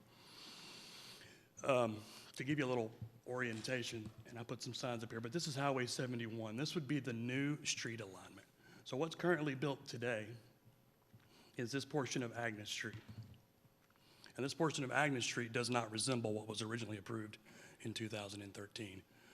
By amending this, eventually the preliminary plat and this MOU, what we would do is secure that alignment, which we have a grant for to build this road, which you see in yellow is what the city will be responsible to build. And that will eventually connect all the way to 304. So we can all agree that the alignment is a good move. It's good for everyone. Sorry. Again, the TIA has this MOU has a requirement that every time a development comes in, it has to perform a TIA. That TIA does not only look at intersections within the 62 acres, but it looks at the other 13, I believe, that are mentioned in my staff report. Right, so at 304 and Agnes, at Highway 71, east and southbound at Childers. It has several intersections that also require you to put a financial obligation towards to improve the traffic. So as you leave this area, those intersections, as we all know, we talked about on April 5th, are already congested. So what we're suggesting is that we were going to waive that TIA requirement, that Mr. McDowell would be responsible, the city would be responsible to build Agnes, as we've already said we would. Mr. McDowell would be responsible to build Orchard Parkway. And in the recent version you have in your packet, it talks about within 12 months of completion of Agnes. Per our conversations, he has asked to move that date till May of 2027. I think that's a bit of an ask. I think we should give him 3 months after we complete, which is what I was going to suggest back. But essentially, he's also requesting that if Agnes is not built, that the city does not require him to build what is here is called Greenleaf Fisk, which originally was Hassler. And that is the big ask here. And I think that, again, in order for us to agree not to perform the TIA and remove the final obligation, you're going to see a dedication of land. The city will construct Agnes. We will include all of the utilities, water and sewer, which are not part of the grant, but we have in our bond projects, with the assurance that Mr. McDowell would build Orchard Parkway within 3 months of completion of Agnes. And that's truly the big key points. And with that, I'll take any questions or let Mr. McDowell speak. Be happy to address anything that you hear tonight. I'd like for you to hone in on why it's so important for Orchard Parkway to be built on a reasonable schedule relative to the city's extension of Agnes. Sure. So again, when you take away that TIA requirement, which is what I mentioned earlier, you no longer have to improve the intersections. So all of the traffic would not have an alternate way out. So what we're asking Mr. McDowell to do in lieu of that TIA requirement is to build this so that when people leave the neighborhoods, they have an alternate route and don't have to go to Hasler or Childers. Because again, we're waiving the requirement to pay for those improvements. And we think it's a reasonable ask to have some connectivity. So in summary, what we're suggesting is, yes, the city, we do have a grant, funded grant, approved grant to extend Agnes. So the city extends Agnes. The developer, within a short amount of time, not a couple of years, extends Orchard all the way to Agnes. And the developer also built Greenleaf Fisk, formerly known as Hasler. And what the developer gets out of that is yes to a request that they not update the TIA that was dated in 2015 and not be responsible for any of the share of making intersection improvements at already problematic intersections at Childers in 71 and Hasler at 71 and other areas as well. The staff recommendation is that those points that we just outlined would be fair, and we would recommend an amended MOU that accommodated all of that. So, and if you'll notice in the staff report, that's not the original recommendation, right? So this is, again, based on the subsequent conversation that I had with Mr. McDowell yesterday. The value of the intersection improvements is roughly the same value of what it would take to acquire the land for the right-of-way. We think that's a wash, all right? So just to clear up what I think the key points are here is one, yes, it's okay to waive the TIA requirement and not require an updated Appendix L, which is the cost related to the 2015 improvements at the intersections to bring them up to market value. But for that, again, we'll agree to build Agnes. Orchard Parkway is built within 3 months of completion of Agnes, which gives the developer approximately 3 years to get that built. And then that we do not allow off-site improvements to be waived. And that the land for Agnes be dedicated. That is, yes, That's a part yes, of it is a given, but yes, the land needs to be dedicated as part of the execution of this agreement is what I would suggest. So part of this appears to be a timing thing, right? Because does. if it was a final plat, all of that right-of-way would be dedicated as a part of the final plat. So this is a timing of, if we were wanting to build Orchard and there is not a final plat, then that would require land acquisition to be able to, like, for instance, if we wanted to build Orchard from a connectivity standpoint. Because there's the preliminary plat shows these roads, and I know it doesn't show them exactly because there's some alignment changes, but basically shows some north, south, east, west roads. And if there's an approved preliminary plat, if you go to a final plat, they're going to make the dedication of all that right away. So they will make the dedication as the lots are developed. So this is So it'll be done, Southside a Barbecue. preliminary plat for all of it, and they'll be sectioned Correct. out in final plats? So for So example- it's a timing thing. Right, this section is built in gray because the lot was platted and Southside Barbecue is there. So the concern is if Mr. McDowell sells this lot and doesn't sell this one for 10 Then we're not years, connected to Agnes, and then we haven't. and we don't have an finished alternate way out, and we've given up the ability to review that in the TIA. it. Okay. Councilmember Crouch? So it sounds like everybody's in agreement on it as far as the owner and the city right now. So what would the motion be? Because it's different, a little bit different than the packet. Well, I think our big disagreement is going to be on the timing of when Orchard Parkway is completed. We're not in 100% agreement on that. I'm sure Mr. McDowell is going to want to talk about it. And we're not in 100% agreement on the requirement or not having a requirement to build off-site water or wastewater improvements if they're required based on an engineering analysis. So what's in the 2013, for example, there has to be a water model ran on the water lines based off of the use of whatever's coming in. So if something is coming in that's a big water user, we will run it through our model with Freeze and Nichols, and it might say, hey, this 8-inch line needs to be a 10-inch line now, right? Or this off-site improvement needs to be upgraded to a 10-inch line. We would lose that ability if you take that out of the MOU, and I'm suggesting that is not taken out. Has So the that's where we city disagree. ever waived that for anyone, off-site improvements for their own development? It's a requirement of everyone, whether they have an MOU or not. I'm Mr. not City sure why it was Attorney, is that a fairly standard development practice that a developer handle any improvements in off-site utilities to serve their property? Okay, thank you. Trey, did you have other things you wanted to No, I'll go? just take any questions you Council, do might you have have. any questions for Trey? We have both the owner, Mr. McDowell, and also Doug Rummel, his engineering consultant. You guys are both signed up, but you don't have the 3 minutes. You're the applicant. So if you would like to come address council, you're certainly welcome to come do that. Mr. McDowell?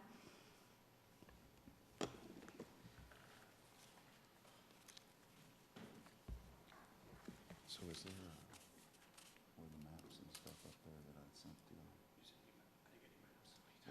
Well, the whole layout, it has some maps in there. Right, all of this, Good evening. Good evening. Thank y'all for taking the time to hear me. I want to apologize first for my speaking ability. It's not the best, so y'all bear with me. Let me kind of go back and give you guys some backgrounds. Y'all have a 3-ring binder and stuff on your desk that we kind of created. What it has is some background information in it. I bought this property in 2004. It basically comprised of 311 acres. It was a large piece of tract. 242 of it was residential. 69 of it was based on commercial. From 2004, I was asked by the city and approached by the city in 2005 to annex that property into the city's limits, of which I chose to do and went forward with that. So again, backing up, the Pecan Park Rivers Bend is the residential portion of it. That's the 242 acres that I was talking about. There's approximately 750 to 800 homes out there that will be done. Originally, we sold that off after we basically installed 200 of the residential lots, and then we sold it to another developer who eventually finished that out. So that left me with the 69 acres of the commercial area, and that's called Pecan Park Center. That development and stuff has been ongoing now for approximately about 12 years. We first, in the development itself, was approved, our preliminary plat was approved in 2000.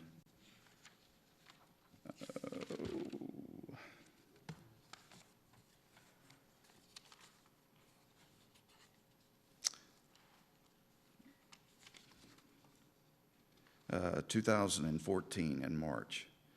So we went out at that point in time and began to try and sell property in the commercial side of it and try to bring some good developers and stuff into the Pecan Park area.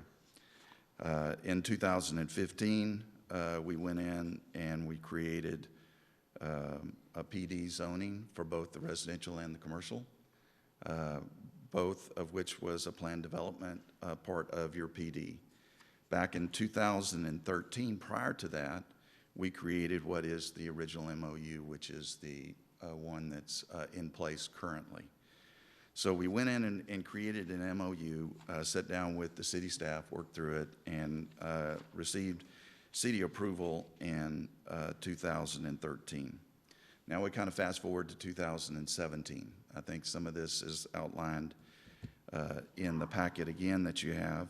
In 2017, I was approached by the BDC and also city staff asking me to change my preliminary plat that was currently in place to a preliminary plat in which you see up there currently now, with Agnes running straight through it. If you'll look in your maps, in your section 4 tab, you'll see the preliminary plat as it is currently today. And that has been approved preliminary plat. So I was approached in 2017 by the city to, hey, would you consider putting in the Agnes in a east-west thoroughfare instead of a north-south thoroughfare, similar to what I had already approved. And that started the negotiations, I believe, in 2017 to start this whole process of going through it. Many, many meetings. I lost count after 22, so I know it's greater than 22 meetings that we went through during this whole period of time to try to come to some sort of agreement and stuff with staff as we go through the whole process. So when we kind of go forward from 2017, we hit into September of 2020. I have an apartment developer that's currently under contract for the 16 acres that wants to bring 400 apartment units to Bastrop. At that time, we went and to city staff on September 9th, 2020, and began to, again, try to get to a resolution of the MOU. So I would say that at that point in time, that's really when all of the changes and stuff started with the MOU of trying to get that through as far as the wording, the things that changed, how do we actually approach it. Prior to that, you'll see kind of what Mr. Job showed up on the plat is we've actually platted Lot 8 in a square form with our platting, and the whole reason why that got done was because we had verbally agreed to what the alignment and stuff were going to be changed on the streets. So we all kind of went through this process, I think, from 2017 up through 2020 as, quite honestly, a good old boy kind of thing. Here's what we're going to do. This is how we're going to do it. Let's get this going. Let's get this thing final platted. So we went through that whole process. Now we kind of fast forward into the 2020 era, and now we have new people, new players, everything else as we go through. And we're now kind of looked a little bit differently, I think, as we pass day to day. So if you'll look at Section 2 within your book, you'll see the original MOU as it was approved in 2013. You'll see at the very top, this is actually from the council, and it's the signed one. Midway through that section, you'll see the amended and reinstated agreement for development of land. That was something that was actually a recommendation of staff for us to go through and rewrite this whole thing based on the fact of what our attorney originally came with was an amended section of probably about, I think there was 3 or 4 areas in there in which we wanted to change. So we started down the path of actually amending this reinstated agreement and development through 2020, 21, and all the way to where we are today in 22. If you'll look in Section 3 of your booklet, what I've done in Section 3 is tried to make it as simple as possible. On the left-hand side is the Memorandum of Understanding of Development of Land, which is what is approved, currently in place today. And then if you look at the green section on the right-hand side, that's what has been proposed as the amended reinstated agreement and the approval process. So you can see the verbiage in each one of those sections of what has changed. And in red I put my comments and stuff down there that kind of explains what changed between those two. So as you go through each section, section 5 and signs, same thing. On the next page, you see the verbiage that was there. I don't know if there are issues in 5. I'm just addressing staff's notes and stuff that they put in there. Yesterday, as Mr. Job said, we talked. This was not brought up as a topic of, a disagreement. So I'm assuming that it's not. I don't know, but it was not brought up. Then you go to section 6, which section 6 is really in the MOU, is probably the meat of the whole MOU. In section 6, it deals with wastewater and utility commitments. Is 6.01, 6.02 is wastewater improvements, 6.03 is water improvements. Now, if you go and you address, you see the verbiage change between what's on the left is what is originally given to me, and then on the right is what is, again, proposed. So the comments and stuff on section 1 was the impact fees and the tap fees and the timing of those tap fees and when they should be paid. My stance is that it only makes sense to actually, once you know what's going on that piece of land, to actually pay the tap fees. We're not talking about not paying any type of fee or not wanting to. It's all a timing issue as to when does it make sense to actually collect those fees when you actually know how many SUEs and everything else is going to be on a tract of land. Number 2, the 602, which was wastewater improvements, the word there that was taken out, the crust was 602 on the original. As you kind of look through it, there were offsites that all had to be put in at the time. Remember that in 2013, this was approved. There wasn't anything, it was a vacant piece of land. So what we had to do is we had to come in and bring a bunch of offsites, water and wastewater both, to the site for the residential piece as well as to the commercial piece. Both of those, water and wastewater, have been brought to the commercial site and exist today within Lot 8. So the water and wastewater are there now. The offsites, we have asked multiple times, what offsites should we be concerned about here? And honestly, I haven't gotten that answer yet, to my satisfaction of knowing it. Now, Doug's here as well and can speak better to the water and wastewater improvements, but if they want, let's say they want to go from a 8-inch line through a 12-inch line, we're happy to put the 12-inch line in.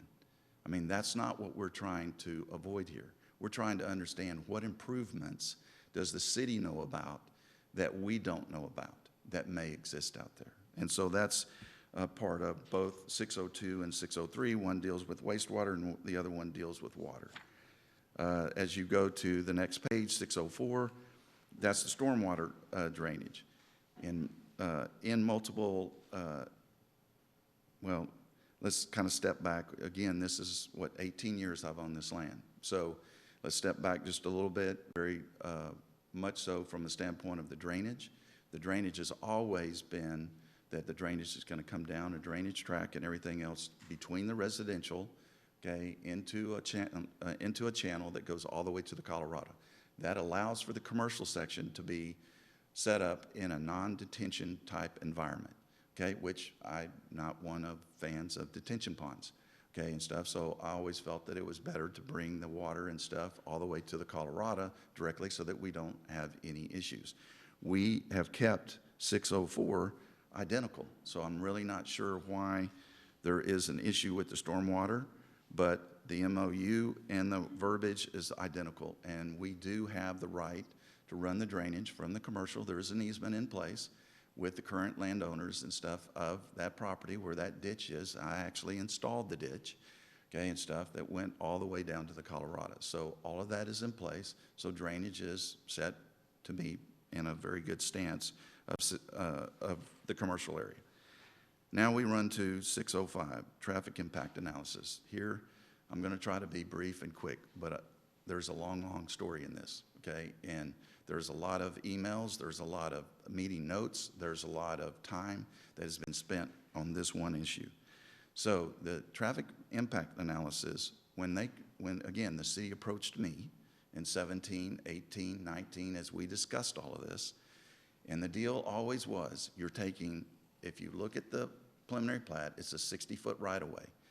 You want an 80-foot right-of-way east-west, okay? So you want a larger road, you want more land, okay, and everything else. So it was always set, as we went into these meetings, I'm going to give you that land, and for in turn of me giving you that land, you would take the requirement for the TIA and remove the requirement of the TIA.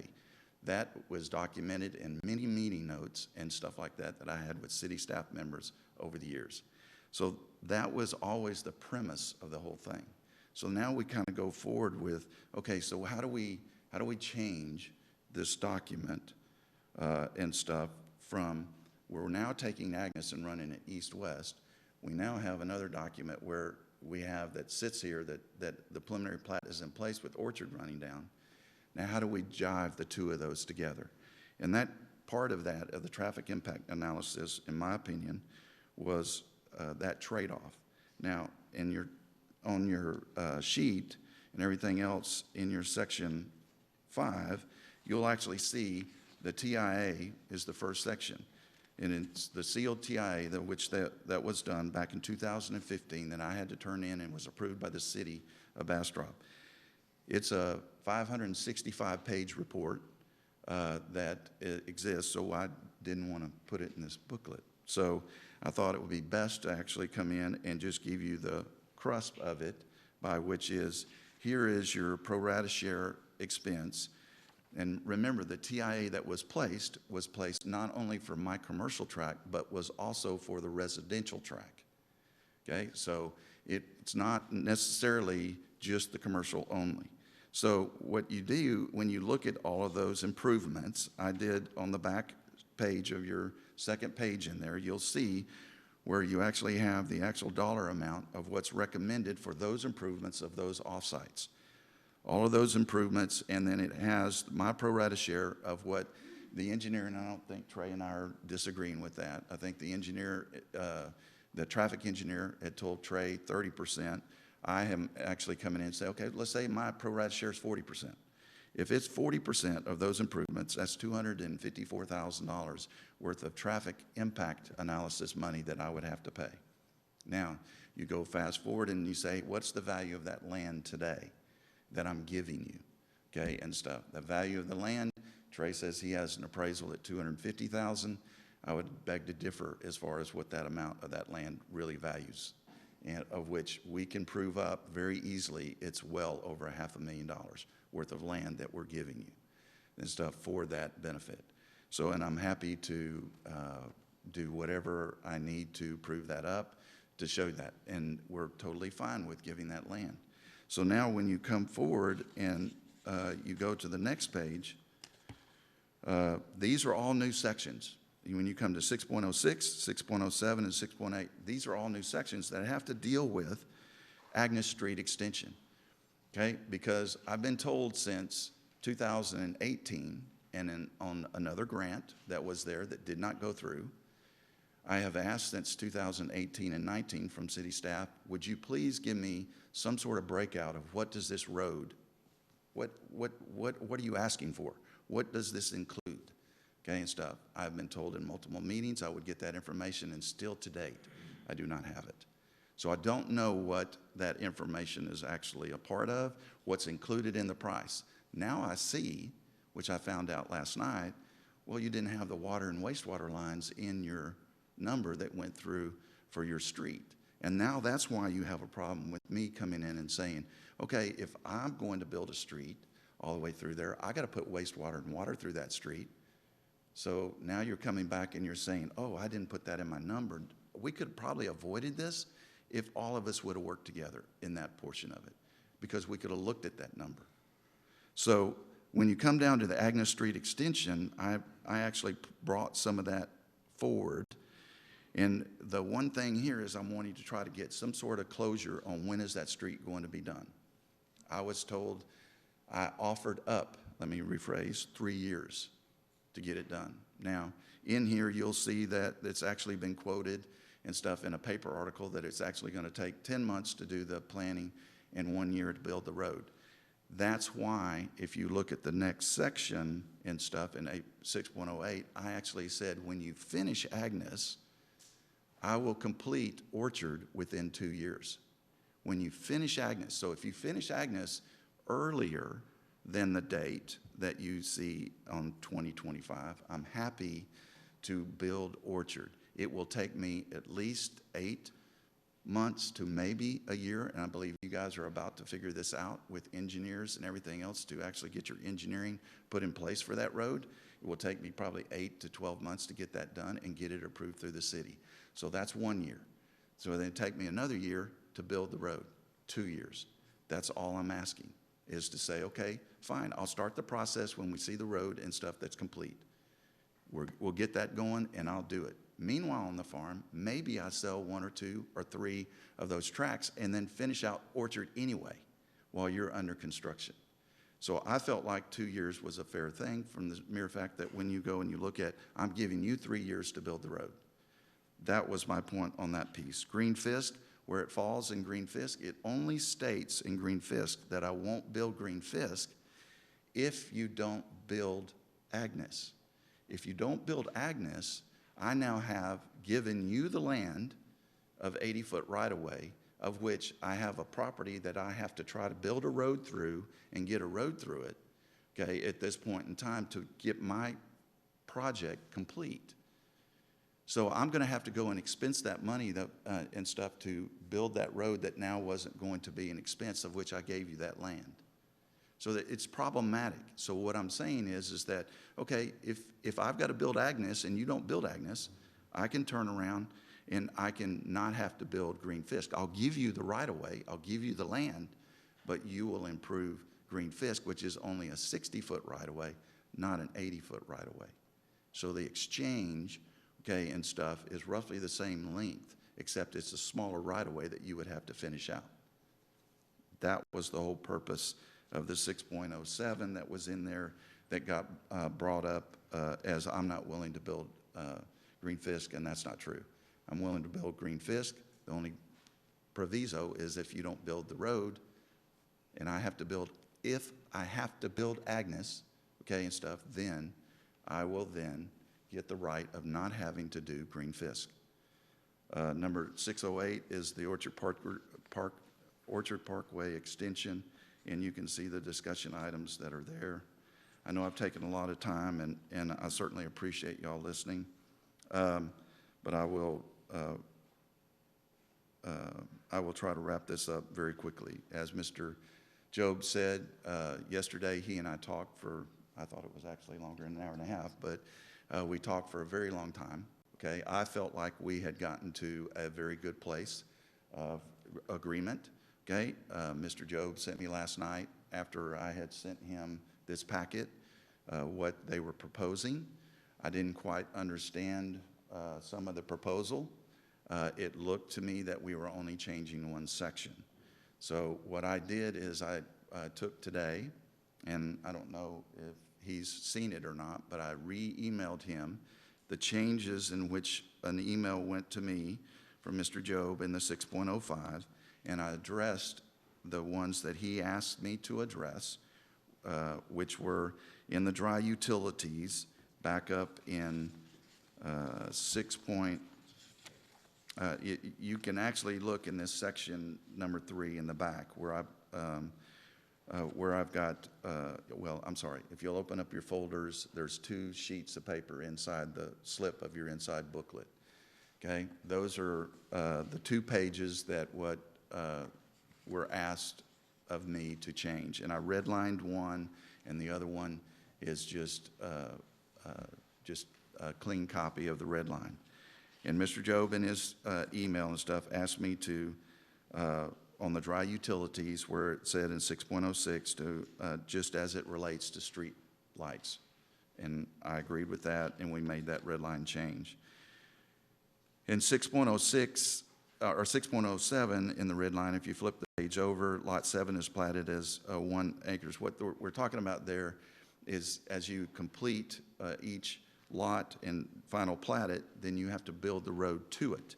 okay, and stuff. And so what he's just saying is he wants to make sure that if I final plat Lot 7, then I'm going to have to build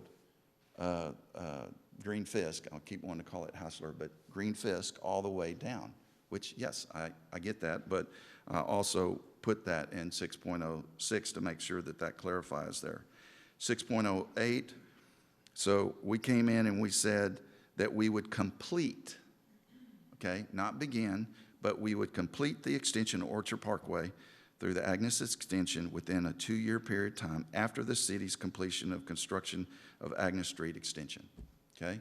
So I agree with that, okay? But they came back and they said they went from 12 months, as you see in your packet, to 3 months.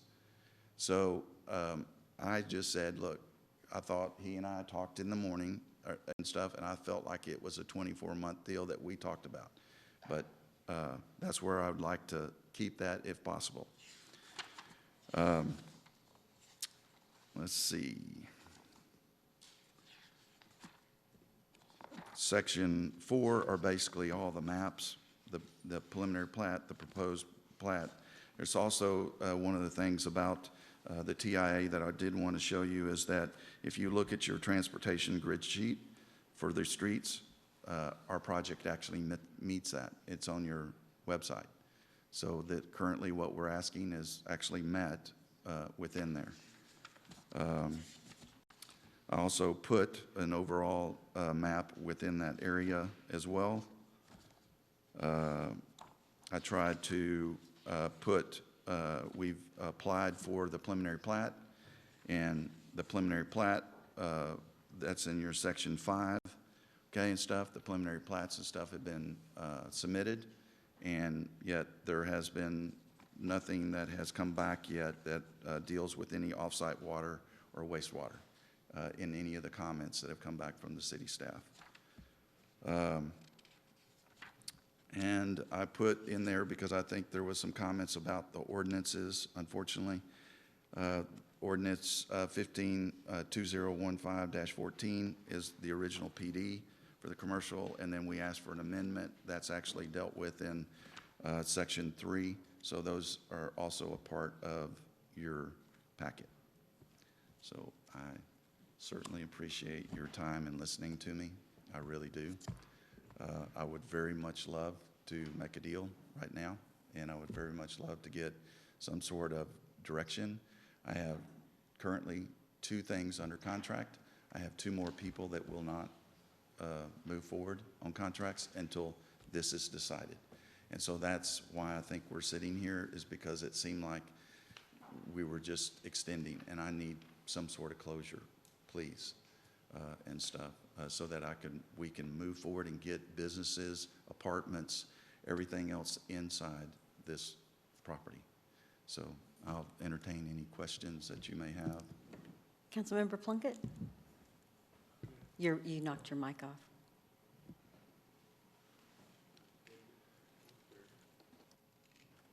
You don't get to talk now. I guess not.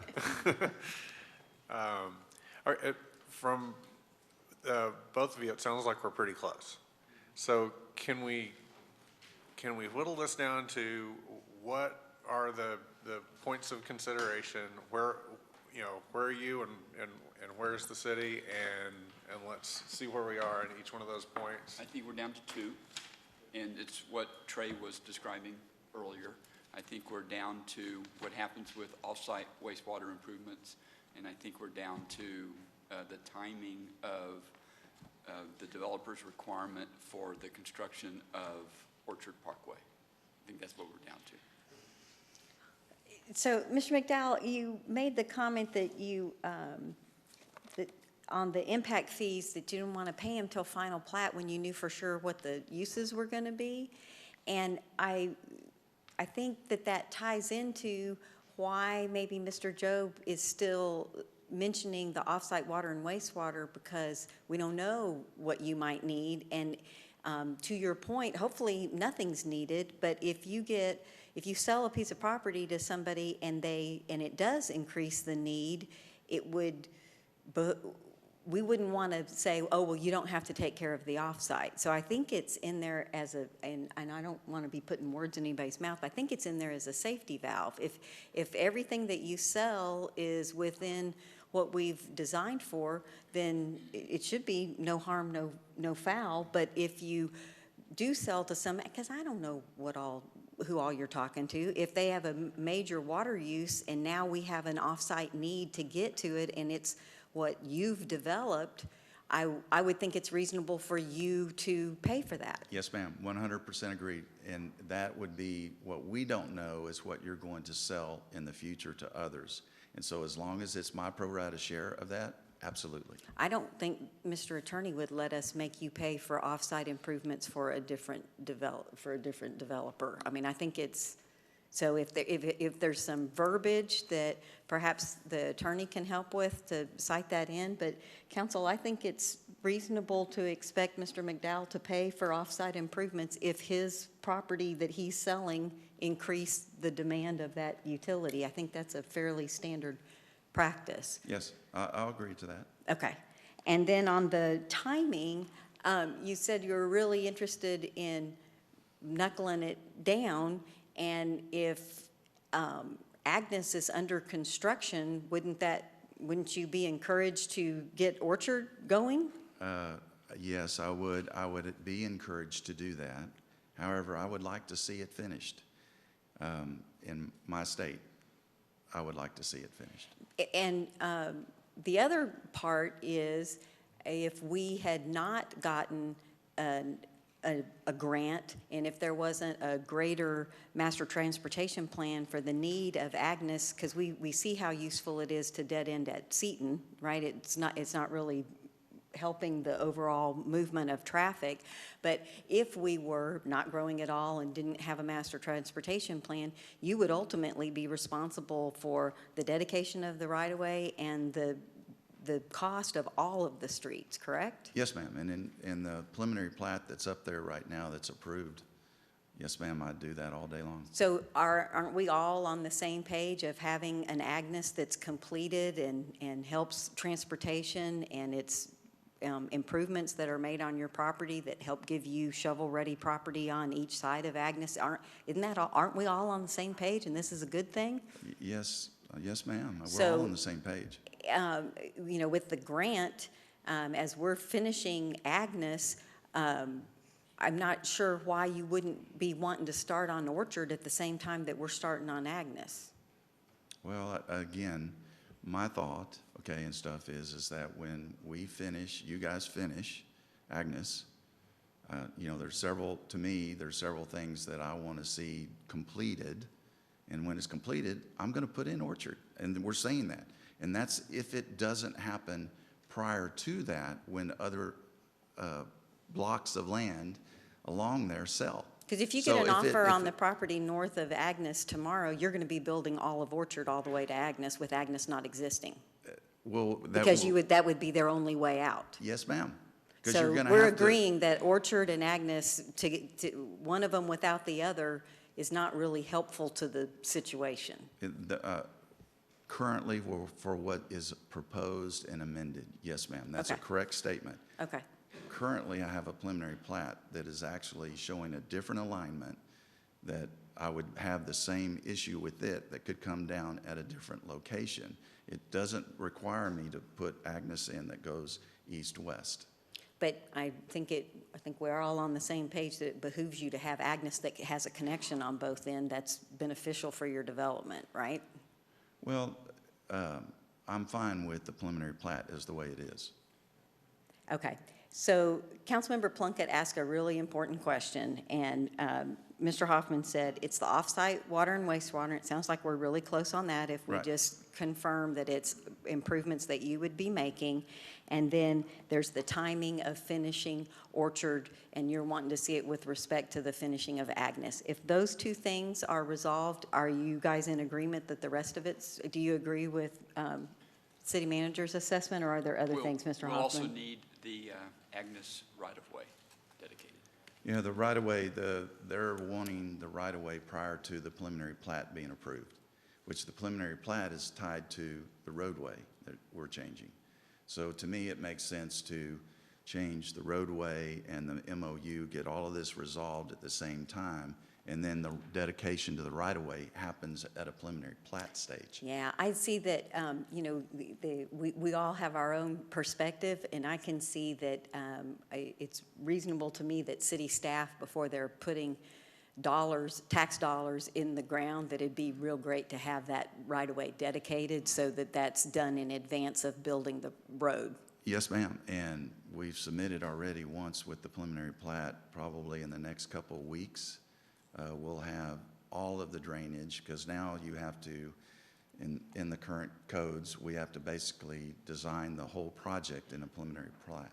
So all of our drainage and everything else has to be done for the whole 64 acres. That has already been done by a drainage engineer, and now it's turned over and stuff with Doug, and Doug has been working on it and whatnot, is telling me he'll have that done in a couple of weeks.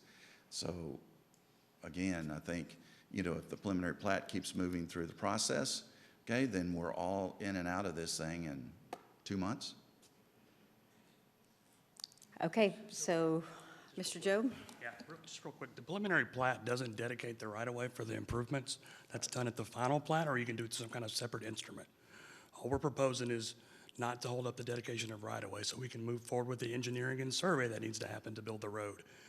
The reason we have those dates of May in there is because funding for the grant actually starts at the end of this month. All right, so in June, we're expecting to have the funding release from the federal government to start the grant. If I have that right away now today, upon execution, if we clean this up, sign it next week, and we agree, put some language in here, Alan can help with that, that'll basically say the dedication of the right-of-way is done at the end of construction, doesn't matter to me, but we need to make sure that right-of-way is dedicated and not hung up waiting on the preliminary plat. All right, because that does not actually dedicate the right-of-way. It's a separate, completely separate deal. What it does is show the road alignment, but it doesn't dedicate the right-of-way. Yeah, the preliminary plat's not going to dedicate it. What it's going to happen, I'll have to deed you the land and everything else. And so the land now becomes yours without a preliminary plat in place. So that's where I was kind of seeing as a potential issue and everything else. If the funding falls or whatever might happen, we don't know. But if what he just said is true, if I misunderstood, if I understood it correctly, is he's saying that he wouldn't have to I wouldn't have to actually dedicate it until we got to the preliminary plat approval. I'm okay signing it. I think you meant final plat approval. Okay. So I'm not worried about the final plat. I'm worried about the preliminary plat. Okay, and we're worried about putting improvements in property that's not dedicated to the city. Yes, ma'am. Like, that's a problem. That's a bad thing for us. Yeah. And we need to avoid that. Right, and I've changed, anyway, we Okay. won't go down that path. So, Councilmember Crouch? Well, it sounds like part of it's because of the grant's not finalized yet, right? No, the grant's approved and final. So the grant's finalized. No, but I thought that's what I understood you to say. No, the environmental's taking place right now. Once the environmental is complete, the engineering can start. And that's when they release the remainder of the funds. So you don't want to start the work in a federal grant until the funds are released, because if you do that, they may not reimburse you. So it's really key to only spend the money once you know it's available. And that's just how grants work. I don't know why. This is how it is. It's bureaucracy. So what they're going to do after the environmental, and they say, hey, there's no cemetery in the middle of this property, for example, and everything's okay, now they'll release the funds for engineering and we can get started. That's what we're waiting on. That should be finished this month, end of May. That's what we're expecting for the release of funds. And I have people ready to go and survey now so they can start the design of the road. We're just waiting on the release. And the dedication of right-of-way would be extremely helpful to get that done. That's kind of why I was asking a while ago, what's the motion for, or what's our sticking points? And is there some verbiage that we can approve tonight by making a motion to get it finalized so that everybody can move forward and that piece of property can get developed? And I think what So, I've heard. Councilmember Crouch, what I'd like to, it's 8:38. I think we should take like a 5-minute recess and let the city manager talk to the city attorney and maybe of course, Mr. McDowell, and I wasn't trying to ignore Mr. Rummel. If there's anything that you'd like to add, he certainly can. And maybe they can Yeah. put their heads together and give us okay, we can all agree to this, and then we'd have a motion. Is that Yeah. agreeable to you? Let's do that. 'cause All I right, think it's we're right- 8:38, and we're going to right take a there. quick recess.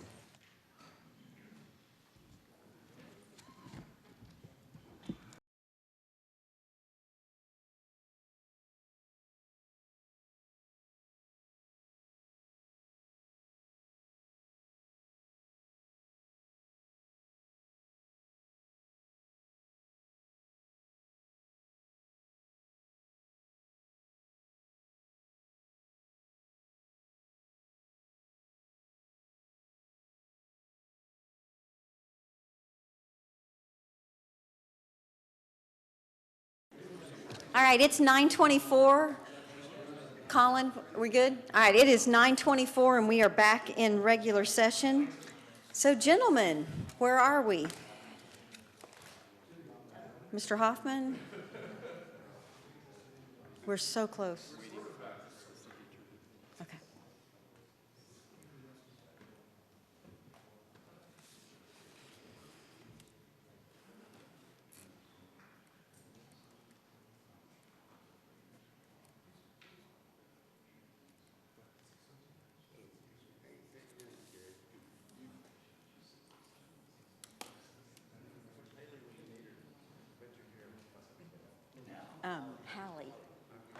Halle Berry. She was cute as she could be. She was like, hi. And her mom said, yeah, she was, I'm going to call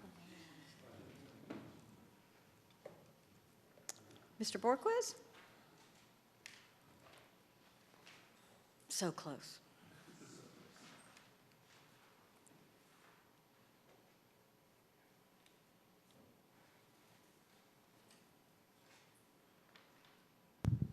Mayor and Council, we have conferred as staff about the things that you discussed here in chambers.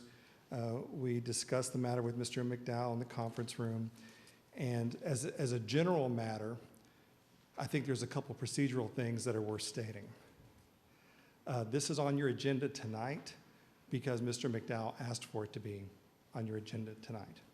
I don't think it was staff's recommendation that it come forward because it wasn't ripe. It wasn't ready for discussion. But in respect for Mr. McDowell, it was in your packet, it's on your agenda, and we've had that conversation. We went through an effort to amend this MOU November of last year and into December. I worked directly with the attorney for Mr. McDowell's team, and we worked out a draft that was redlined and something that we both agreed on and understood our clients agreed on. And that did not go forward. So here we are tonight with a draft MOU that's amended that does not track changes. So if you looked at the version in your packet, it was not redlined, nor were there annotations explaining the changes. And so you had a separate letter from Mr. McDowell, separate staff report, and this all came before you. So I think one option is to decide, despite our best efforts tonight, you don't want to move forward with anything, and you want to come back at the next meeting or the meeting after. You can designate. Staff will work with the owner's team, and I will also work with the owner's attorney to come back with something I'm willing to put my name on. That is always an option.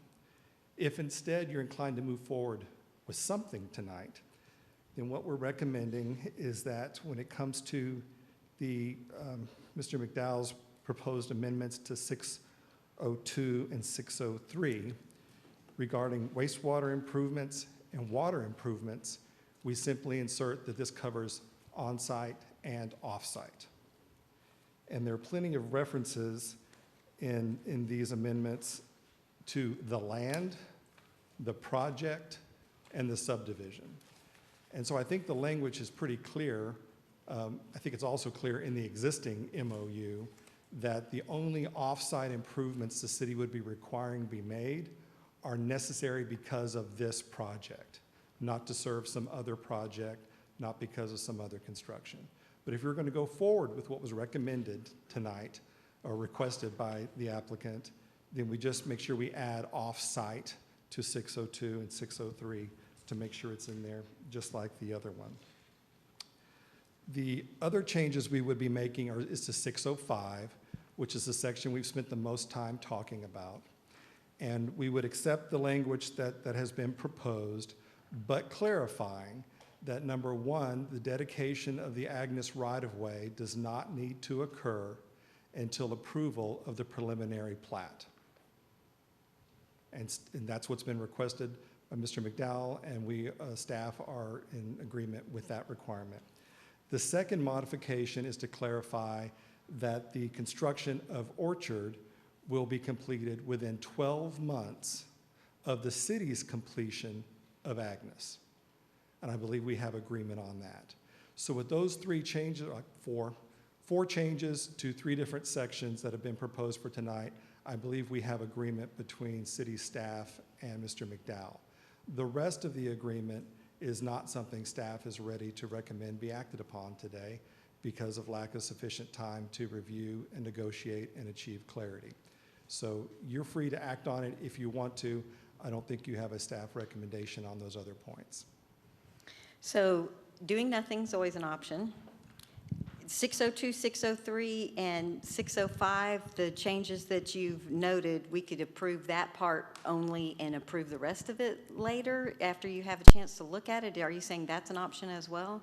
It is an option, and that's an option that I'm fine recommending because we do have agreement on those parts. Okay. And I understood from the earlier discussion in chambers, those were the most important parts. I believe that was stated. Okay. Council, are you clear with Mr. Borquez? And I'm assuming council would like to be able, if they so choose, to say, I move what Alan just said, instead of trying to remember all of those sections and all of those words. It has been done before. Yes. That is staff's current recommendation. Okay. Council? I move to approve Alan's thoughts. I have a motion from Mayor Pro Tem Rogers on the city attorneys. Second. And I have a second from Councilmember Lee. Council, is there any question or further discussions? Yes. John? I'm sorry, Councilmember Kirkland? Yes. Mr. McDowell, in the timing of your things that you're trying to get done, the list of things that he proposed, where does that put you in your project? So I'm very shocked by this, quite honestly. I was standing in there and I asked, 100% are we in agreement? And everybody said yes, and then now we have this. So to answer your question, it is at the end of this month, I lose one contract, which is the apartment house. So I have to have some sort of direction as to what to do. So hopefully that answered your answer. My contract's up as of May 31st with the current apartment house. And the list of things that Alan, that wouldn't satisfy your contract for Well, that? there's a bunch of other sections in there which we all discussed in there as being okay. So I'm perplexed by where we're at. I'm not sure what we're in a disagreement of. Are we in a disagreement of anything? Mayor and council, the items that I listed for you are the only items that were discussed in the conference room prior to reconvening with you. We didn't discuss any other items. This packet that you have was handed to the city secretary tonight. I was not presented a copy. During the conversation, I borrowed hers so I could read it for the first time tonight. And so if you're inclined to move forward, staff has made a recommendation which has agreement, and I think it's appropriate for consideration. The other items I make no representation about and have not discussed with staff. So then, Trey,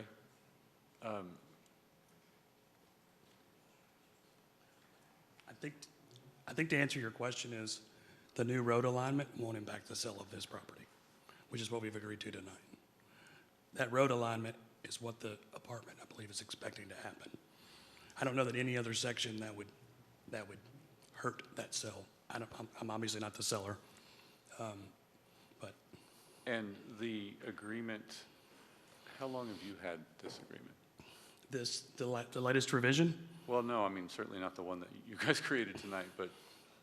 So the latest so again. No, I know like the that city- there's a history that goes back years, Yeah. and I'm not asking those questions. Again, we but- thought we had everything agreed to November, December. Right, agreed. We received a new revised amendment from Mr. McDowell late April. We reviewed it. He made a request to put it back on. We put a list of changes that were made in the summary of changes based off what we discussed in December, not the original 2013 agreement. Right. That's the summary of changes. And I thought in that meeting, Mr. McDowell said he reverted everything back to the 2013 agreement anyway. So only revising those sections, I think, does the job. And we're okay with the language from 2013. We're only suggesting revise the motion we made tonight, staff recommendation tonight.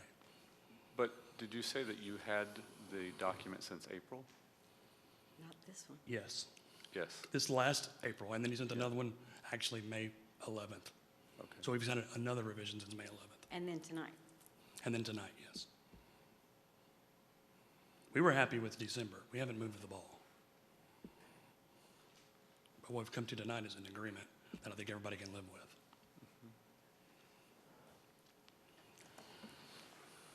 Go ahead. Councilmember Crouch? Well, I thought that we were waiting all this time to come to a good agreement. I thought everybody was coming to an agreement on all items that were submitted tonight, not just 4, right? And if we couldn't do that, we were going to, I thought we were going to draft some contract language or draft some language so we could get it all approved tonight. Councilmember Crouch, it seems that Mr. Attorney's telling us what they talked about back there, which was the key disconnect. So I'm not sure how to answer that one. Councilmember Plunkett? Yeah, I'm just confused that there was only 2 points of disagreement when we left the room, and we've now come to an agreement on those 2 points, but now we're not in agreement on the rest of it? I don't understand. And maybe, I don't know if I can answer that question, but I don't believe there's any big changes, right, in the other sections. But like Alan stated, it hasn't been completely reviewed since the 11th, or what you had tonight. What we have agreed upon is what's in section 6.05, which was the key elements, the TIA, which was the request. I think there is a reference, something about a sales center. Certainly don't object to that. There's some small ordinance language, but honestly, we can bring you back a completely clean reversion with red lines if you like in 2 weeks. Maybe that's the best option.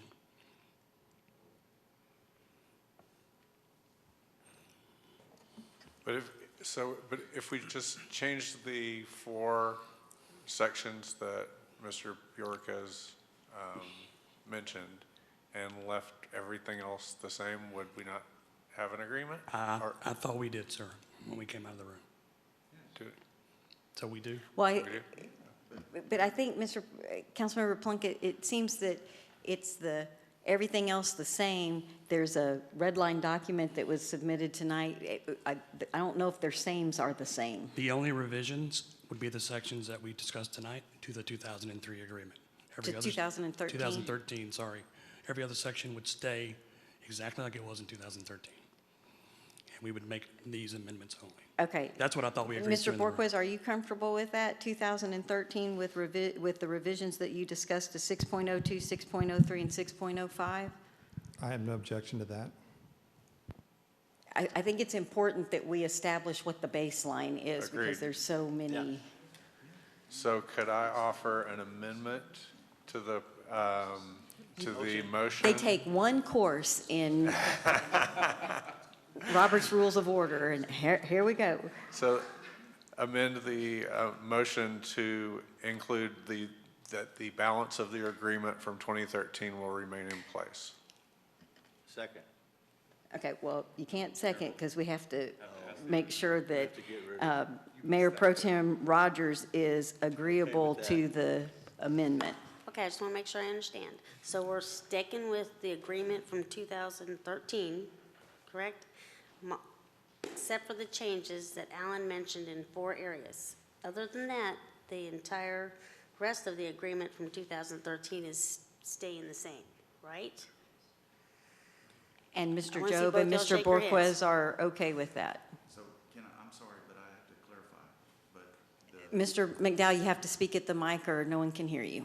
okay, I have to clarify. There are things that were changed inside the MOU from the 13 to today due to the fact of Agnes changing.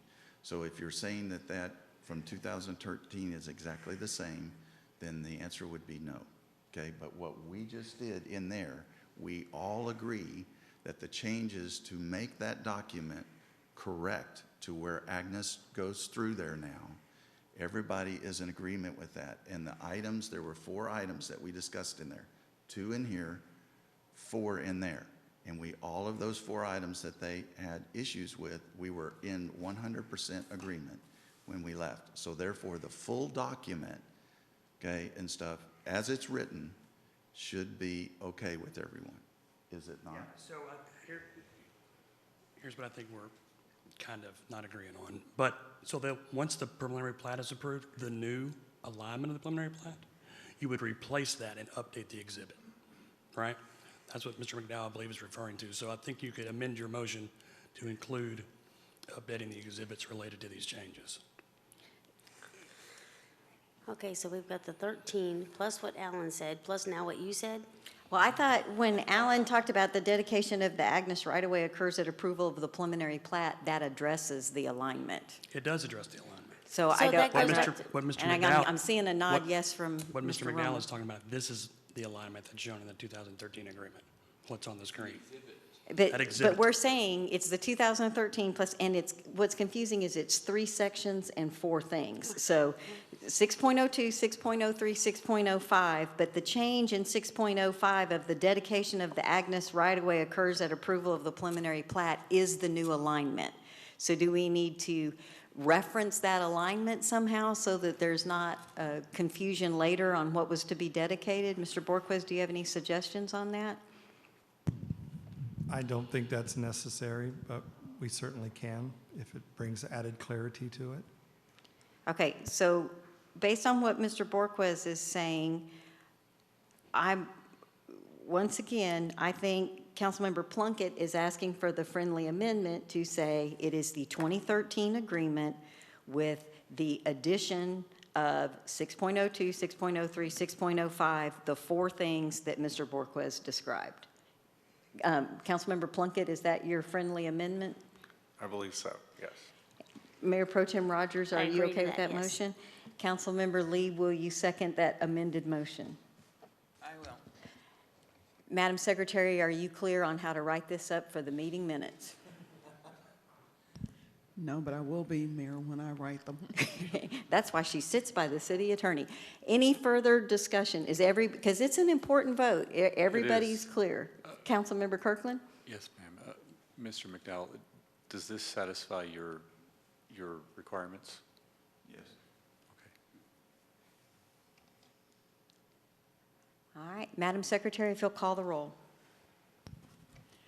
Mayor Pro Tem Rogers? Yes. Councilmember Lee? Yes. Councilmember Plunkett? Yes. Councilmember Crouch? Yes. Councilmember Kirkland? Yes. Motion passes unanimously. We are now to staff and board reports. We're on item 6A, receive presentation on the unaudited monthly financial report for the period ending April 30th. Ms. Waldron. So my report is very short and sweet. Unless you have any questions. Bless you, child. We can move on. Everything's looking pretty good. I've highlighted what's short and why it is. It's pretty consistent. Revenue's up, expenses are down. You have no concerns. That's pretty much it. Council, any questions for Ms. Waldron? Great job. I do have a question, sorry. Yes, Mayor Pro Tem Rogers? On your legal things, is that all of the attorneys we pay or just the legal fees that go into Alan's office? Oh, no, you have a whole list of attorneys on that spreadsheet. Right, but that's everybody. If there are some attorneys somewhere, these are all the legal fees? Yes. Okay, I just want to make sure. Thank you. Yeah. All right, if there's no further questions, we're going to citizen comments. Y'all are troopers. First person up for citizen comments is Gary Moss. Gary Pickleball Moss. If you would please state your name and address, you will have 3 minutes. Gary Pickleball Moss, 1706 Wilson Street. And what I wanted to just address is kind of bring you guys up to date where we are on pickleball for Bastrop area. As you see up on the slide here, that is Tahitian Village. It is in operation. Last Saturday we started. Not this past, but the one before that. We moved out there. We have 4 courts going, and by the end of next week, we'll have 8 total. And just to give you an idea, we are at 120 members as of tonight. And we logged the first week 783 hours of playtime in just 1 week that we started out there. We're able to play from 7 in the morning till 10 o'clock at night, but we got people playing in early morning and late at night because of the heat and things like that. But one of the things I wanted to kind of point out, something I learned that was kind of interesting. I know I'm probably preaching to the choir here on this thing, but there was this, I'm doing some research based on some funding that we're trying to go after, different foundations and stuff, and something that was just glaring to me is that Bastrop County lacks recreation opportunities for all residents. We know exercise and active living promotes health benefits, and other physical activities is one of the most effective ways of communicating and make a positive impact on health and well-being.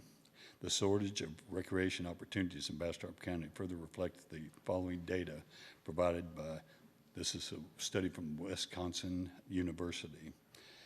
In the United States, 83% of the U.S. population has access to recreation alternatives, while 80% of the Texas population has access to recreation facilities, but only 40% of Bastrop County residents have access to recreation opportunities. This has got to end, for sure, and we're doing our part, and we just wanted to bring you guys up to date. We are now officially a 501(c), but with a category of 509, I guess, A2, which is a public charity and stuff. And so we're starting our fundraising issues right now to raise money to actually broaden out the other courts and things like that, and hoping within 6 months from now we'll have about 17 courts operating out there. And also we're working pretty close with Terry Moore, and we're actually putting on a clinic for Bastrop Recreation Department for children starting June the 6th for 4 days. And I think it's 4 hours a day for the 4 days and stuff. Then after that, we're developing one with them for families, to do with families and things like that. So that's where we're at. Anybody wants to come out and play pickleball, come on, y'all. So it's pickleball. Thank you. Excellent. Thank you, Mr. Moss. Really a lot of neat stuff going on out there. All right, the second person we have signed to speak is Mr. Reed Sharp. Mr. Sharp, if you would please state your address, you will have 3 minutes. Well, thank you very much. My name is Reed Sharp. My address is P.O. Box 267, Bastrop, Texas. My comments tonight are my experience with planning, permitting, and B3 in less than 3 minutes. In March of 2020, we approached the city planning staff about a new branch on our property across from the library. We had the idea to build on the north side of the property facing south and have a parking lot in front. Doing so would allow us to keep our existing facility open and operational while the new branch was being built. We soon learned that the new B3 code would not allow us to build where we wanted to build. Instead, we would have to tear down the existing building and build there first. This branch played a crucial role in serving our customers during the pandemic. Tearing it down before a new branch was in operation was not an option for our community. That's when we decided to relocate the branch to the location today across from the Bastrop Opera House. We had already engaged a company by the name of Level 5. It's a bank design firm out of Atlanta, Georgia, to handle the project. They had built dozens of branches across the country. On October 26, 2020, we submitted the engineered design drainage plan to the city and began the process of obtaining a building permit. Finally, on August 23, 2021, 301 days after submitting the drainage plan, we finally received the building permit and could start construction. Compared to other cities, the B3 code means more red tape, a lack of common sense, and additional expense. We receive complaints almost daily about the narrow shared drive exiting to Spring Street. Cars are constantly jumping the curb and crushing the landscaping and sprinkler lines. And as far as the MyGov is concerned, I'll quote Bill Gates. He said that technology, when applied to an inefficient operation, will magnify the inefficiency. For our little 2,500 square foot project, the B code issues cost us an additional $117,822. This does not include permits and fees paid to the city for $105,575, or the extra expense related to the delays in the approval process of $47,298. And we're not there yet. We're still awaiting approval of this west elevation sign, even though it's been on the plans and the drawings throughout the whole entire planning process. After we pay another $3,500, hopefully the Zoning Board of Adjustment will approve the sign we thought we already had approved.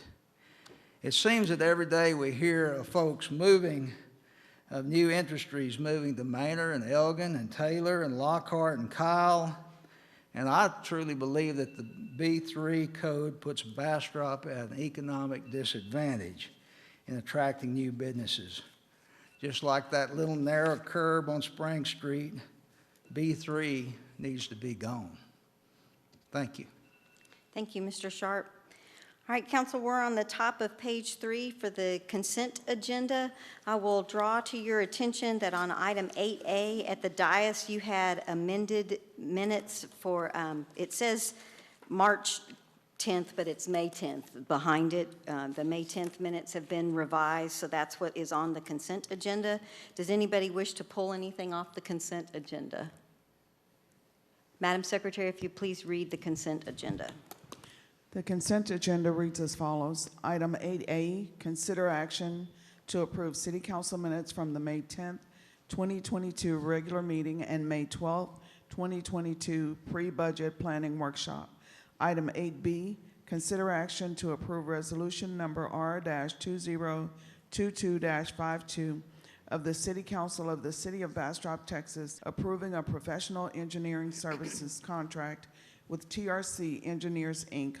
for the Riverwood Water Main Replacement, Phase 1, to a not-to-exceed amount of $55,000, authorizing the city manager to execute all necessary documents, providing for a repealing clause, and establishing an effective date. This concludes the consent agenda. Council? I move to approve as written. I have a motion to approve from Mayor Pro Tem Rogers. Second. A second from Councilmember Lee. Is there any further discussion? Madam Secretary, if you'll call the roll. Mayor Pro Tem Rogers? Yes. Councilmember Lee? Yes. Councilmember Plunkett? Yes. Councilmember Crouch? Yes. Councilmember Kirkland? Yes. Thank you, Council. The consent agenda is approved unanimously. We're moving on to item 9A, hold a public hearing and consider action to approve the first reading of ordinance 2022-14 of the City Council of the City of Bastrop, Texas, annexing Burleson Crossing East for 12.95 acres of land out of the Blakey Survey, abstract number 98, located east of Edward Burleson Lane and north of State Highway 71, as shown in Exhibit A, providing for findings of fact, adoption, establishing zoning and character district, repealer, severability, filing and enforcement, establishing an effective date and proper notice in meeting, and move to include on the June 14th regular agenda for the second reading. Mr. Joe. Thank you, Mayor and Council, City Manager. What you have here tonight is an ordinance that essentially annexes what you'll see here in the red on the map. It's 12.96 acres of property. This was agreed to in a 2011 development agreement. Essentially, once the property was sold or develops or is requested for annexation, we would annex approximately 2/3 of the property, the entire property, into the city limits. This is important because you can't apply zoning without it in the city limits. So what we're doing tonight for the first step at 9A is to start the annexation process and then start the zoning process in 9B. And with that, I'll take any questions. Council, do you have any questions for Mr. Jobe? So to make it, this is going to require 2 readings, and so Yes, ma'am. there's going to be a long conversation with 9B, but 9B can't even really be a conversation unless the annexation happens. But if 9B doesn't go the way they want, we just wouldn't do the second reading on the annexation. That's correct. So applicant, do you want to say anything about the annexation? You can't say it over there? Got to say it in the mic. I know. They start texting, calling, we can't hear. Thanks, Mayor, Paul, and the whole council. I think the only thing I would state on this is the way the thing was written back in 2011 with the Duffs, it was supposed to be zoned rural. So you're going to get a P2, and then we're going to switch it to the P5 with warrants that we're going to do. Just want to be clear, as it kind of confuses you when you first read it. Okay.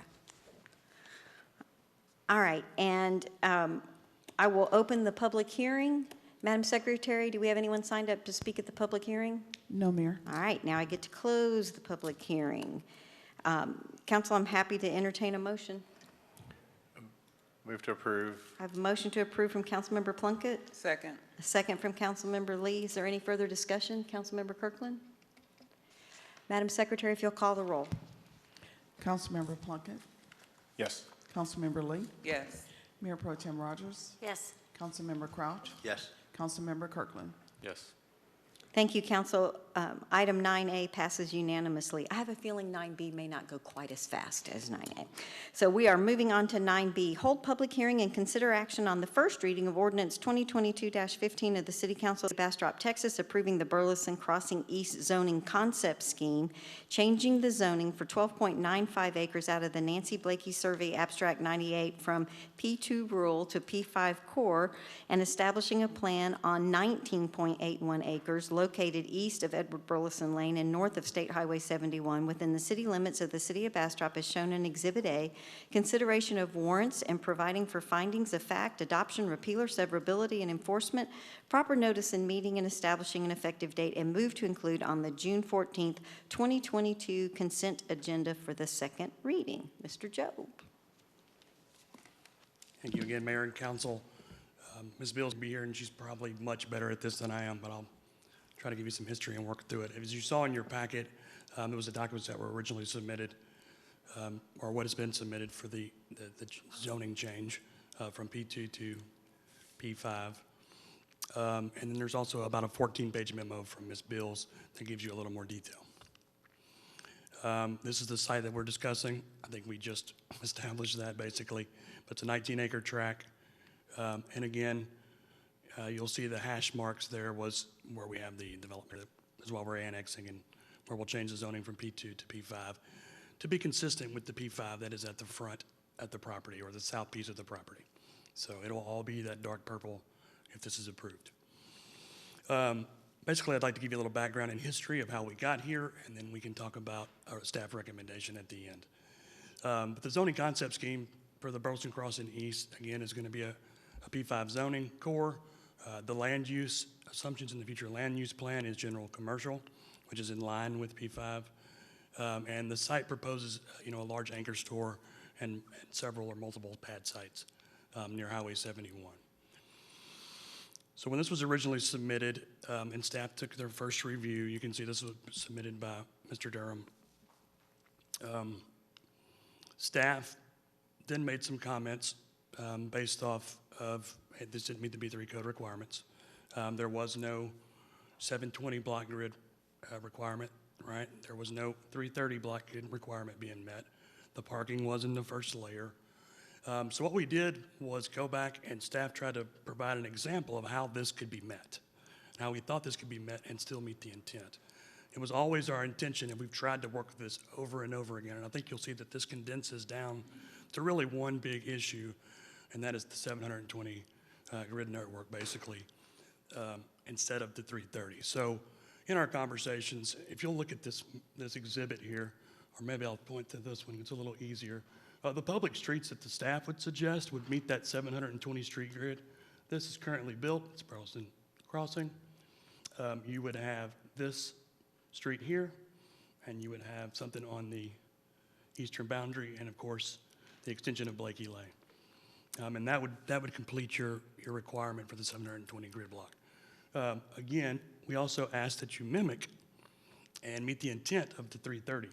So, and this is in line with what was proposed. What we did, though, was add some pedestrian enhancements. So limit where the driveways come in so that it's easier for pedestrians to walk. Make sure that there's some shade trees. Make sure that there's a delineated sidewalk and things of that nature, just so it's more comfortable to better meet the intent of the code. Yep. If it's okay, would you back up to the slide you just had? Yes, sir. I do want to dwell on this just because I think Trey is making a couple of really important points, and I don't want them to be lost on council.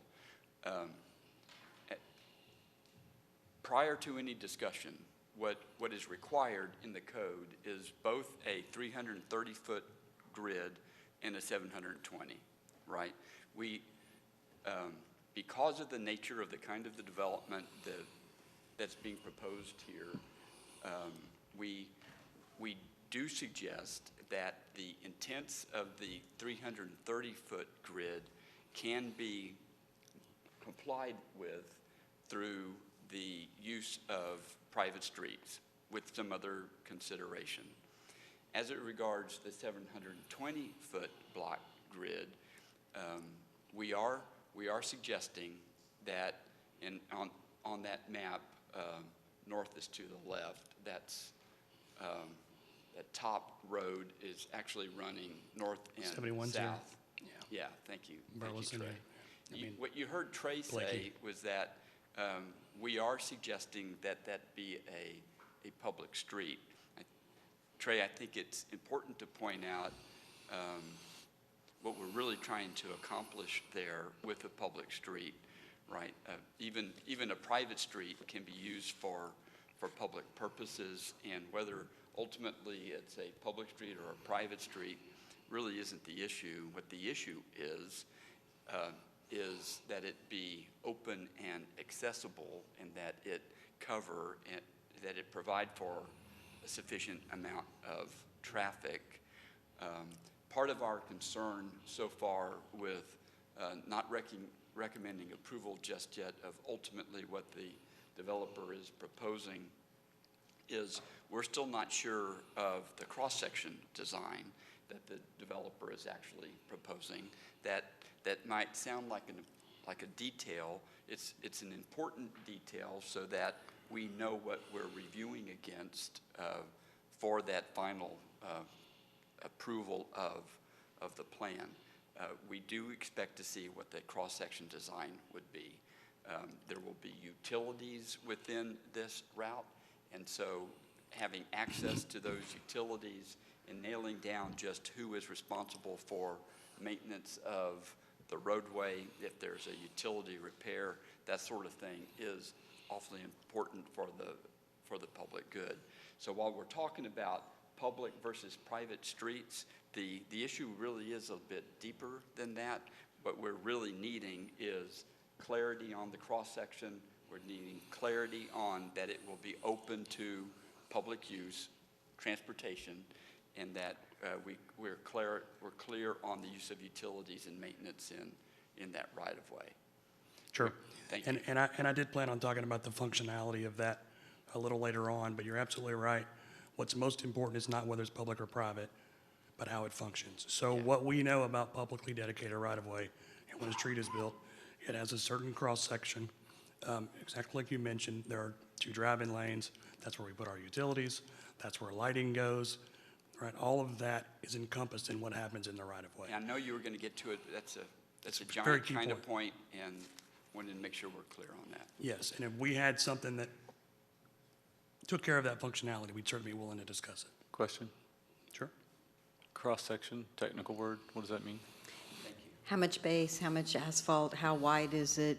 Those kind of details. If you were driving on the road and you cut a line through it, what that cross-section would look like. I assumed that, but then I didn't quite fit how the utilities discussion. Because the utilities will be within that right-of-way as well. Okay. And for all of our roads, that's why you've got manholes and things along the way.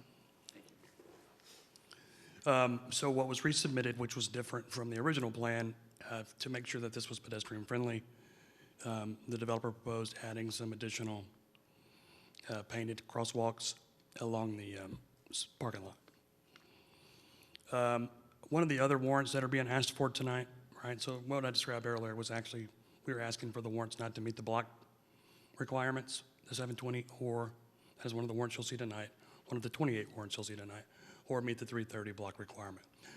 What they're asking an additional warrant for is not to meet the block perimeter. And the way a block perimeter is described, or the way we calculate it, is based off a public right-of-way. So you have a public right-of-way here, and you have a public right-of-way at Settlement Drive. So that does not meet the 1,320 requirement. It's actually a little over 4,000 feet. What this slide is supposed to mimic is that you can look and see this would meet the intent. So one building, one farm lot, not a building block, which 30, but one farm lot could be stuck into that, and they would be compliant. Mr. Job, just for clarity, if you go back where that's not on top, if that road that is the most eastern boundary of the property, if we say that the difference between public and private, we don't care as much as long as it has the functionality. If we had a cross-section and we knew that we were going to have access to it and the public would always have access to it, then it would meet the block? So what I'm going to recommend is, you'll see later on, is the 720, because we do know how that functions. I would not recommend approval tonight because we don't have that much information.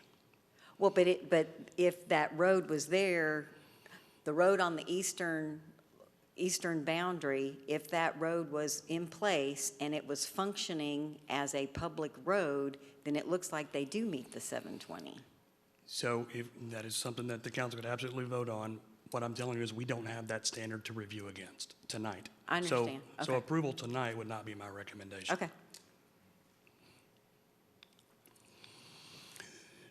This was actually sent in from the applicant. This talks about the first layer. We heard a little about the layer. And the first layer is essentially from your building facade to the edge of the right-of-way. They're asking for, again, a variance to that, or warrants for that, not to meet the requirements. And I'll group those here later. We actually also had a discussion about, with the developer, what happens if we don't build the 720 street grid? How can you help us handle traffic? So we're certainly amenable to changing things around as long as we can make sure that this intersection here functions better than it does today, because we all know it's a pretty crummy intersection today. So we actually said, hey, take a look at this. What do you think? We have some alignment ideas ourselves. The developer actually came back and did some preliminary traffic counts and laid out such a proposed alignment. And we're going to suggest, because of the 330 grid not being required, that we do require a traffic impact analysis at a later date, that the applicant did provide these traffic counts, and what those traffic counts actually showed is once you do the improvements related to, and I'll click back to that just for a second, the improvements here along Highway 71. Well, you know where 71 is, and clearly I can't get the mouse to move. But those improvements there do not correct the intersection problem. It actually takes it from a CD to an F. So the only way to correct that and bring it back to an acceptable level, which is a C, is to build the extension of Blakey Lane all the way back down to Old Austin Highway. And that was our suggestion. If we can't have the 720 grid, which is required, then help us manage the traffic, because that's really what's most important. We talk about a lot of things that are important to us in City Council based off previous policy direction. Is make sure that the traffic is handled, make sure that the drainage is correct, and then we can meet all these life safety requirements. So with that in mind, we said, hey, we're certainly willing to be flexible and get rid of the 720 requirement if we have a standard, and you help us take care of the traffic. At that time, the applicant said they were not interested in helping fund any of those off-site improvements.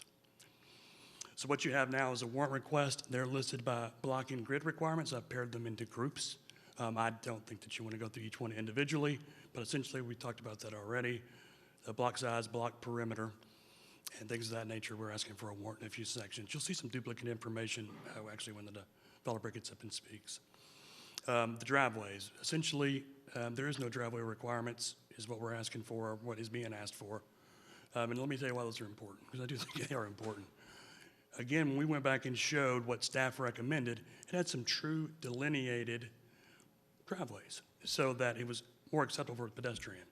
And with your multimodal focus area, in order to achieve that, you have to allow for multiple modes of transportation. One of those would be pedestrian, maybe a scooter, but in order to achieve that, you have to make sure there's something there for those folks, bikes, whatever. We've asked that to happen. The building and parking placements, we've actually said that the facades within the 30 feet of the street, this is really about the parking in the first layer. Again, I've told you what staff recommended was to meet the 720 grid, and we would take care of the parking requirements in the first layer, which I think we're perfectly amenable to, when we understand its site plan. So we wouldn't recommend to approve that tonight, because it's important. I'm trying to, there's a new hamburger place that's coming in where Payless was. And if we had more specific information about the site and knew what was going to be there, for example, they only need 10 parking spaces. So we would approve that warrant, if needed, at site plan. All right? As we have better information, we're recommending that's when we make those decisions and we put off the warrants until then. But the applicant. So just for clarity for me, because there's a whole lot of conversation about parking and parking in first layer. Sure. The staff has the leeway to say parking's allowed in the first layer, and you're saying at a site plan stage or when you know better what the use is going to be, that's something that staff can approve, or that would have to go to planning and zoning? Staff can approve that in a warrant. And what we've talked about, it's administrative. We would really like to push those approvals off until we have more information. We're not saying no, we're saying yes if, all right? But the request is to have it approved tonight. Again, the request for building and parking placement, we touched on that again. The request is to have that taken care of tonight. Street, sidewalk, and civic space. What I think is most important here, and again, what we showed you in the staff's example of how it could be done, is we're okay with the not dedicating the civic space now as part of the zoning, because that is a requirement. You have a 10% requirement at the time of zoning. We say instead, put something that meets the civic space intent, a bus stop, a bench, a pedestrian node, that can be done at the time of site planning as well. And again, we would push, that'd be our recommendation to push that. So, Mr. Job, if they were doing, if they did maybe sidewalk on one side with trees now and then, or a cluster of trees with a bench or whatever, could that area count as a civic space? It could. Really, civic space is a zoning designation for not just something that's publicly owned. A lot of times people think it has to do with parkland. It really doesn't. It has to do with gathering space. So you can have a plaza, for example. And I'll show you an example of something like that later. And the director's analysis is going to essentially be exactly what I mentioned earlier. We agree that we don't agree on certain aspects, and that we can meet the intent with this recommendation in this example. Again, this was the analysis for each one. I'll go on each detail. But the planning and zoning actually received this recommendation, and when we talked to them on March 31st, we gave them several options. We said, you can approve this with our recommended, what's the word I'm looking for, conditions? With our recommended conditions. You can deny it, or you can go through each warrant one at a time, and we can be here the rest of the night, doesn't matter. What would you like to do? They felt at the time that there wasn't enough information, because a lot of that information, you don't receive it until the public improvement plans are drawn or the site plan is submitted. So again, our recommendation was only to approve very few, which you'll see here in just a minute. Ultimately, what the P&Z did, because they felt like the decision was premature, was completely denied. And that was a 5-2 vote. So tonight, to move this forward with some type of approval based on my recommendation and conditions, it will need to be a vote of 4 out of 5 of the council. So it will have to be a supermajority for approval. It won't have to be a supermajority to uphold the P&Z's recommendation. But any other approval moving forward would take a 4 out of 5 vote. So our recommendation essentially is again, to hold the public hearing, and meet with the following conditions. That the 720 farmlight grid must be provided with public streets, again, because we know how those function. That's why it's important. If we want to go back and amend that, certainly happy to have that conversation. That the 330 grid actually look a lot like we proposed in the staff example, so that there is a designated walkway, designated walk path, there's some landscaping, there's some trees, there's a really great sidewalk area, and it's delineated of the driveways. Again, just to make it more multimodal. The first layer should be identified, and the parking decision will be made at the time of site plan. That the 1.9 acres of civic space can also be done at the... Sorry, I'm going to back you up. The Sure. first layer must be identified. Isn't that really about building orientation? It is about building orientation. And are we saying, is staff recommending that it can be oriented towards a public street or a private street? Staff is saying if you follow these conditions, it can be towards a private street. We just want you to determine that at the time of site plan. Okay, and that private street, if you're a person who's just parked in the parking lot somewhere, that private street may be, oh, this is a safe place to walk, dedicated right away. That could be, that's a private street, and the building could face that street, and it would meet the intent. Yeah, and in this particular case, we're talking about that 330 block Okay. standard that's being proposed by the developer. Thank you. The 1.9 acres of civic space, again, I think we've touched on that. The requirement would be to take care of that at the time of site plan. And then all the other warrants should be delayed until the public improvement plans or the site plan is submitted. Again, in keeping with what P&Z believed, that there wasn't enough information. We think it's better to push those off. Again, this is that example site plan. I think we've seen it 2 or 3 times tonight. We do believe that you can meet the intent, and I'll show you some examples. So what you see here is actually King of Prussia, right? Pennsylvania. And what you see here is a really nice, one more time, a really nice gridded network, right? That meets the intent. All of that is under 720. It still houses big box stores. And where that doesn't have the block that meets the 720, they actually have good defined pedestrian, right? Clearly marked pedestrian sidewalks and benches. So this is what it would look like. This is what we're asking you to do in that 330 to meet the intent. Something like that, as an example.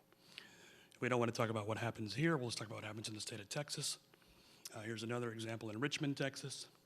About the same population, 12,000 people, incorporated pretty close to when we were. City's actually a little bit smaller, and is another great example of how they met the intent of our code and still houses the big box. And this kind of development is absolutely still allowed. Some of the building styles, which I thought again was important. This is the same one in Richmond, Texas. You can see a big box store. And what I think is really cool is you see that green area where they have some benches and some bike parking? That could be civic space. So there's a great example of how it's site planning. They could add that civic space, and we could absolutely approve it then with the warrant, because we would have that information at the time. Again, this is that better defined. You can see the clearly marked pedestrian enhancements. This is actually another example of a redevelopment that actually happened right here in our backyard of Alston. This was previously a Home Depot. So some of those glazing requirements that we didn't want to meet and we've asked for a warrant for, that we'd like to push to site plan, this absolutely meets that. They have the glazing requirements. And this was a redevelopment when a Home Depot went out of business. It became another big box store. And I guess my point I'm trying to say here is it can be done. And that's the end of my presentation. I'll take any questions, and then the developer will be up next. Council, do you have any questions for Mr. Job? Councilmember Crouch? Can you go back, I think it's maybe 4 slides, Trey, to the Richmond, Texas with the yellow, yeah, there you go. So the yellow are the walk paths? The yellow are the sidewalks, yes, sir. That you showed on a couple of slides over, right? Yes, sir. With a sidewalk down the middle of them? Yes, sir. That is the clearly delineated pedestrian paths. Okay, all right, thank you. Sure. Council, any other questions for Mr. Job? Thank you, Mr. Job. Okay, we'd like to hear from the applicant. Good evening. Hi, y'all. Thanks, council and mayor and city manager for being here. I'm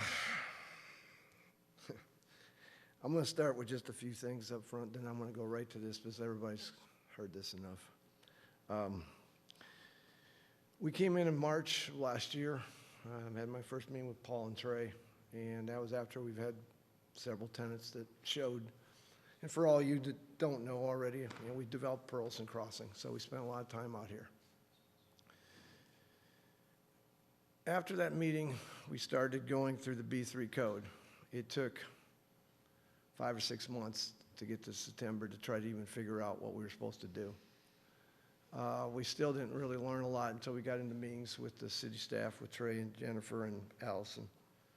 And even at that point, I'm still not 100% sure I understand everything. But I'm sure my recollection of how things went are way different than what I just heard, so I won't go digress into that. We started off with trying to be PUD, PDD. We were told we couldn't do that. That would have made things a lot simpler.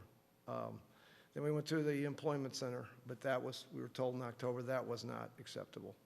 So now we went to P5 and we have these warrants and we're just starting. There's going to be a lot of warrants. A lot of this is he's explaining it should be at site plan. He's correct. I don't know why we're doing a lot of this at zoning, but that's the way your B3 code is written. It also is written that everything in it, there's 2 really major issues with it before we get into specifics, and that is all of it has to come through you all, everything. He's right. The only way that he can address anything as city staff and planning is through a warrant. That's difficult for y'all because you're going to hear you're going to have a lot of late nights. Second thing about it is, and I heard it I don't know how many times, if you want a warrant, you got to present a like warrant back. And there's some things you just can't, I don't know how to do. So some of that stuff we're getting through. That's correct.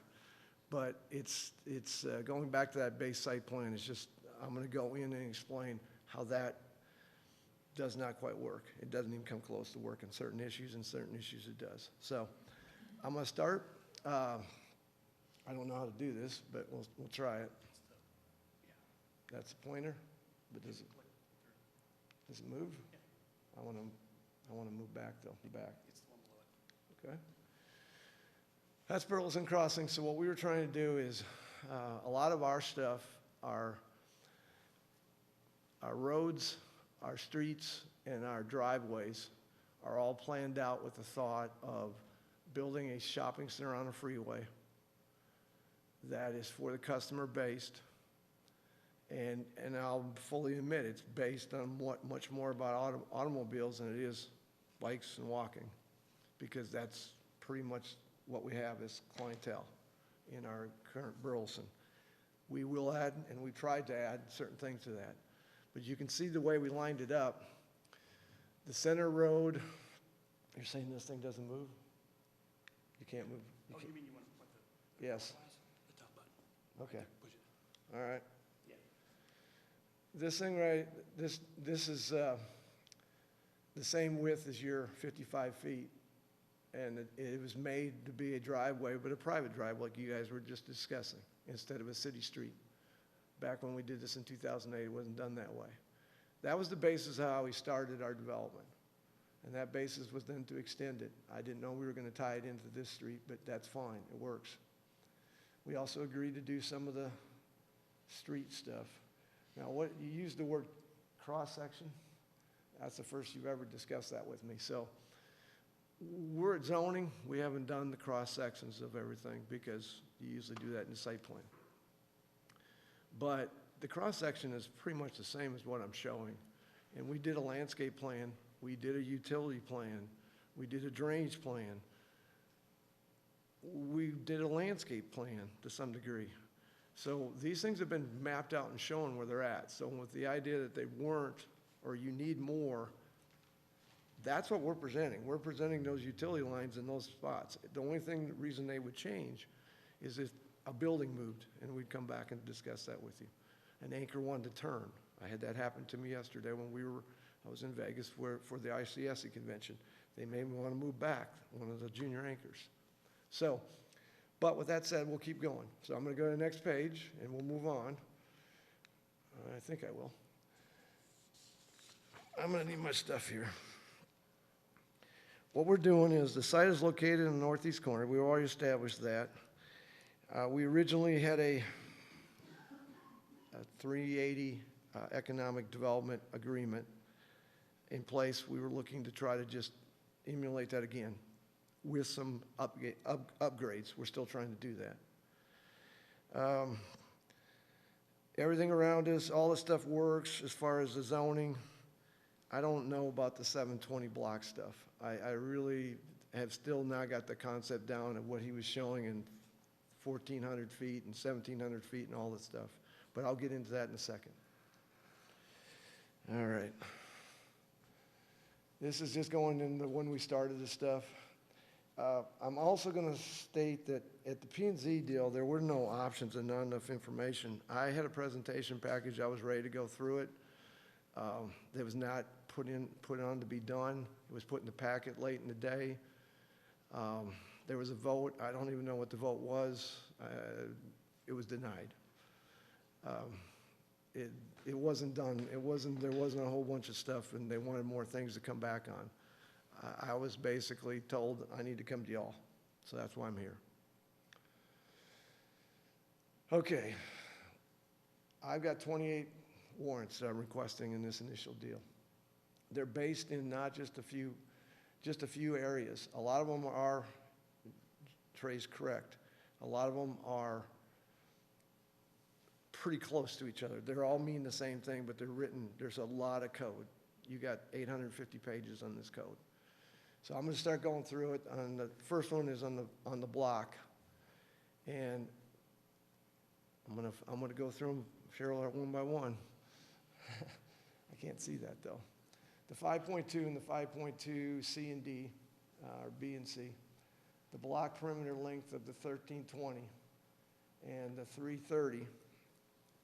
Those first two. What those really are,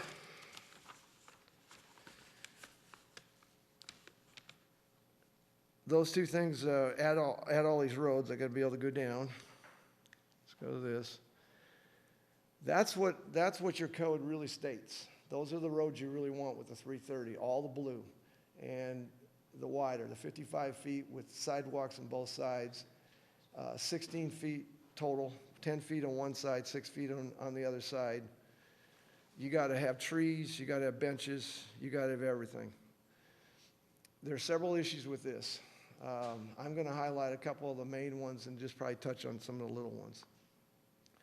The main issues with this is it eliminates a lot of space for major city streets that go nowhere, or if you want to call them private roads for driveways. But there's also a lot of walkways, a lot of green space, and it eats up parking. And one of the biggest things that I'm doing, and if you look at your deal, hold it this thing, is I've basically explained that, and that's going to be in a lot of this stuff, that this is what they required if I go with this lineup right here of tenants, and I'm not going to go into exactly who they are, but I did provide staff with multiple contracts and leases language that said this is the amount of parking we require for this so-called junior anchor or this restaurant or this, and it was exact stuff. And that's what that last column number. Drusilla, remember we did discuss that quite often? We remember what that, we all got that? It was kind of confusion to you. But that was their total that they would look if we built this shopping center. If I go down one more, this is more in line with what we're presenting, which looks a lot the same. It's just there's some things, and we can go through what we're missing. With that, we're only providing 942, which is close. It's 140 off of what that total would be, and I'm going to have to work some magic and try to get some additional parking, but some of them will have issues, especially in this area right here. It's very tight, but we had to get that detention pond in there. If we go with the city staff picture that Trey showed you, and we did count that up too, you're at 700 and, I think it's 56. It's 36, 736. That's what adding all those bells and whistles to all the 330 code stuff that they're recommending does. It eliminates from the needed or requested by the tenant, 1,081 down to 736. That will not be acceptable to the tenants. So what I have to do then is start eliminating buildings, and that's the next one we'll show. If I do the Eastern Road, just the Eastern Road we were discussing here, not all the other roads, but just that Eastern Road that you guys talked about, city street-wide, and put the sidewalks in and all the other stuff. I then have to move this building, that's what the red lines show, forward. That eliminates this building, because I can't park it then, and it eliminates a piece of this building to park that sit-down restaurant right there. And that, what this shows you below is the loss in sales tax revenue and everything else, and basically my ability to pay for the shopping center and do the deal. And I know you guys aren't worried about economics, but that's what drives it. But mainly, my whole thing is the logic of this Eastern Road, and that's a lot of the warrants.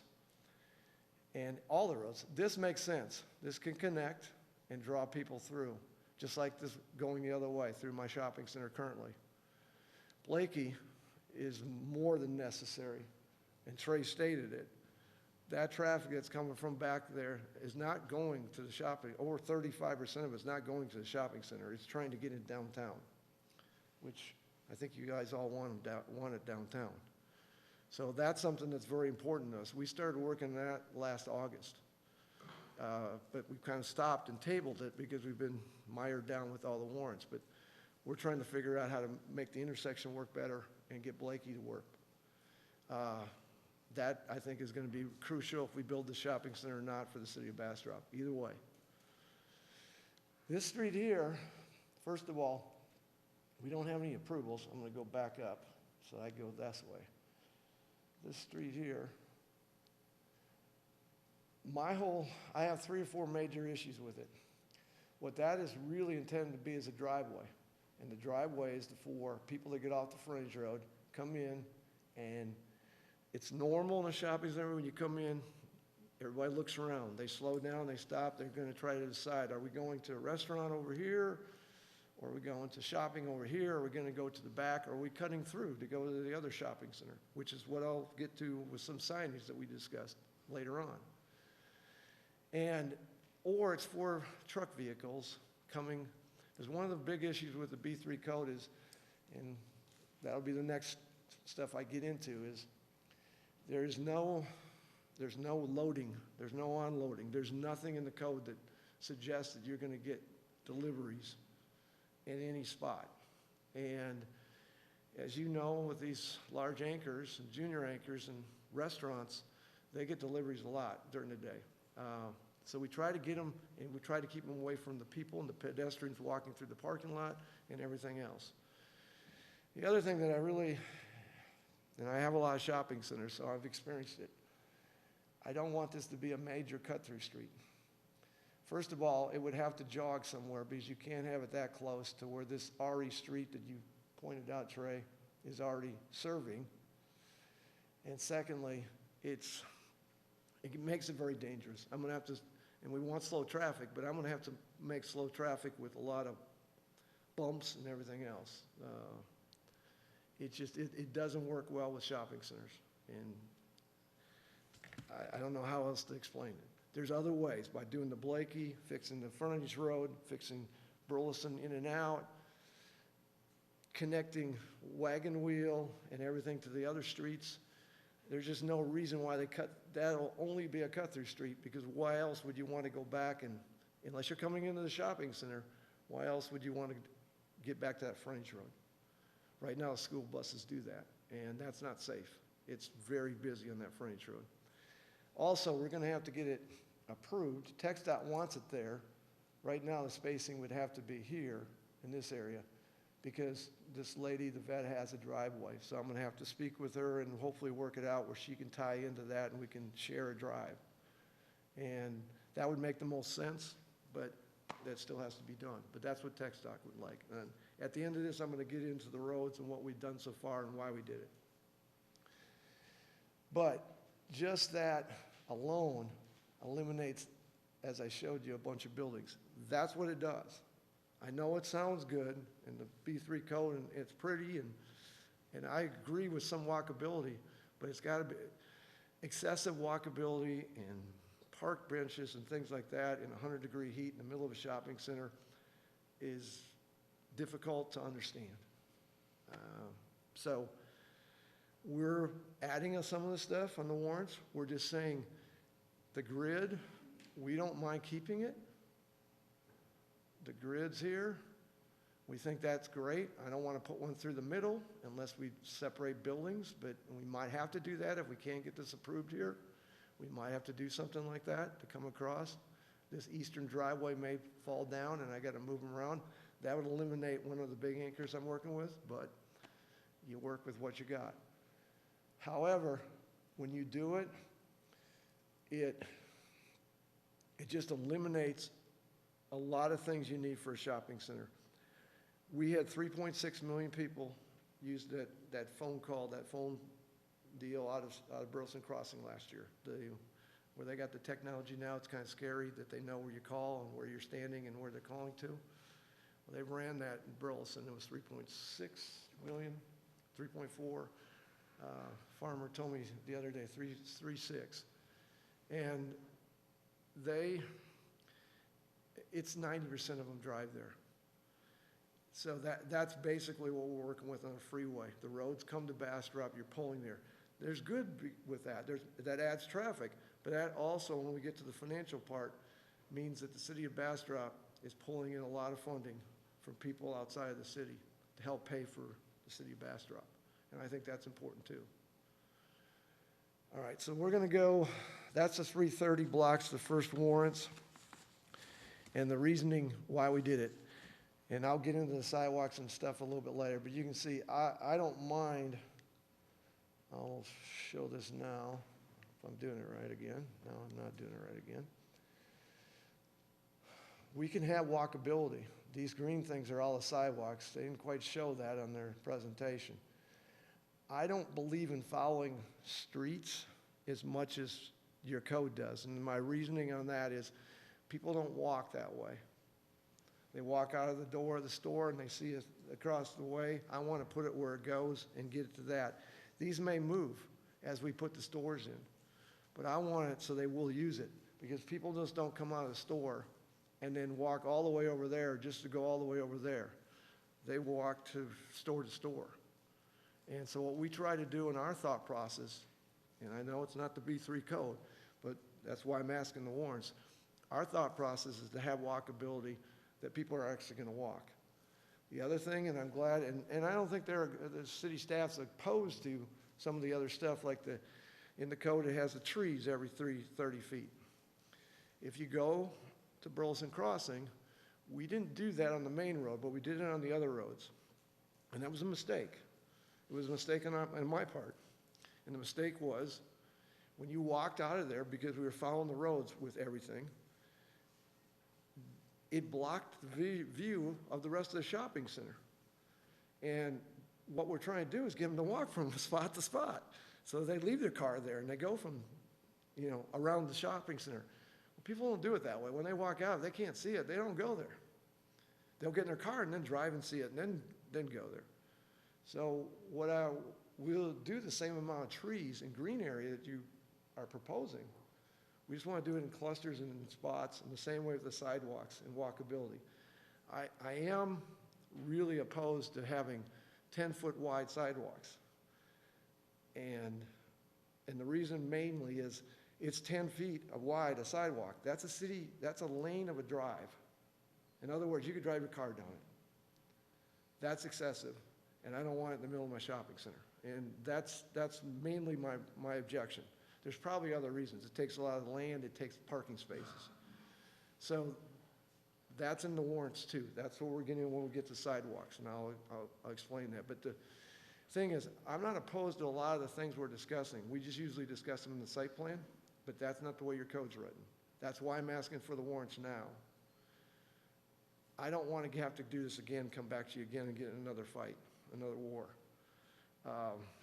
And that's really kind of how we went. And a lot of it has to do with the way the code's written. Staff doesn't have any choice.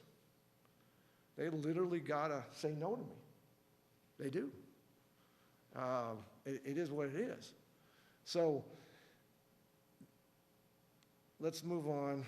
I'm gonna keep going. I'm just talking too much. If you go to the next one, I talk about the next big one is, on this one is,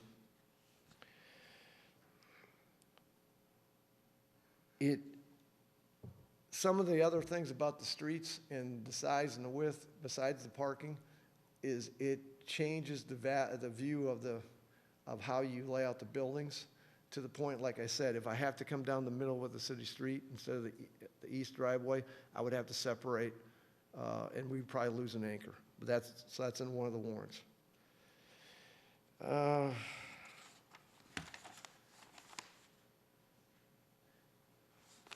If we go to the sidewalk and connectivity, the 5.2.02, I've talked about this a lot. The 7.303 is a 20-foot wide mid-block pedestrian walkways for blocks that exceed B and C. I want to build 6 foot wide, and I want to do it on one side, and I want to put them in spaces where people are going to walk. And we can do it at site plan, but that's what this site plan is trying to do. And that's what the warrant's about. I'm trying not eliminate it, I'm trying to work with the code. But the code's very excessive. There's no better word for it. And I'd already talked about the trees on 7.03. Again, in the technical manual, you guys got there are a lot of them that are the same, and that's why the warrants go on and on. The side streets, the minimum of 10 feet wide and located wholly within the street right away, which means you have to build it can't be a private, it's public street. That's what that technical one is. I like your thought process of making it either what I call a driveway, a public street, or a street, but see, this will say it has to be in right of way. We don't grant right of way for, a public street, a private street, excuse me. So that's where there's a warrant needed for on the code, because it technically wouldn't meet it. So if we said, as long as it's open to the public all the time and it serves the purpose of a way, and I understand your point of you don't want them to just be cutting through, which is, if they're coming from the colony, they may come down Blakey and you may want them cutting through because they may be coming from the back and coming into the shopping center. But regardless, one concern would be, would you then take over maintenance of that area? If it's a driveway, I'm maintaining it, just like I do on Burleson Crossing currently. Okay, because that's a difference. If it was dedicated public right-of-way, then it would be ours to maintain. So we would just, Yes. if we say, okay, well, it's not going to be public dedicated right-of-way, but it's serving the purpose of being able to complete the 720, 720 block, if I was just asking if you'd be Yes. agreeable to the No, maintenance. that's exactly what it's for. Okay, And that's what the warrant is for. A lot of the stuff that I'm suggesting is actually what you just said. It just doesn't meet the code because the code is very specific about how you have to do it. So I'm trying to get the grid with a few of the, not the bells and whistles, and I'm making them public instead of private, private instead of public. I'm sorry, I'm tired. I got back at 2:30 last night from the convention. To answer your other question, no, that street, when I say a cut-through street, I mean it's a cut-through street coming down the frontage road, and they live, like you said, at the Colony, and they have no intention of stopping through. They have intention of driving 55 miles an hour and cutting through and getting onto Blakey and then going as fast as they can. That's what I'm trying to eliminate. If they come down, then my first example, if they come from Colony and they just happen to come that way and they're coming back, they're the first example. They drive in, they're going to go shopping, they slow down, they look around, they make their judgment of where they're going to go, and they go to it. That's what I want this driveway for. And I also, it may be only half of it where we have the trucks come in. I want the trucks to come in the back if we face it that way, down Blakey and come in that way and stay on, and they will. The thing about these retailers is, I have to do it, when I do a plan with them, when I do a deal with them, I have to show truck route. And they have to accept it, and they have to agree with it, and they have to go with it, and their truck people get involved with it. Because I want them in as fast and out as they do. Just get in, get your merchandise out, get it in the store, get it sold, get the truck out of there. And so that's what we did. We spent time on that. Okay, let's get on to the next bunch, because we got a bunch of them. The next group, is there any questions on the grid and the reasoning on the sidewalks and the connectivity and why we move on to building how it aligns and things like that? Okay.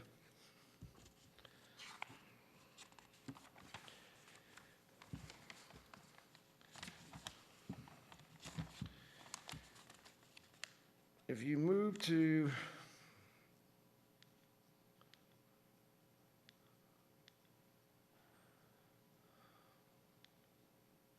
I'm going the wrong way. Oh, that's great. I'm very good at this, Trey. Why don't you help me? 'Cause I'm not good at it. This is frontage, parking, and driveways. This, following your code, would actually, it would eliminate the shopping center. I don't know how else to go around that. What I mean by that is, your code states, and you've talked about it, I'm not having to live with it, but your code states this is your first phase of parking shell for a shed for a better lack of space, and the buildings have to be orientated toward the public street, and the parking has to be in the back.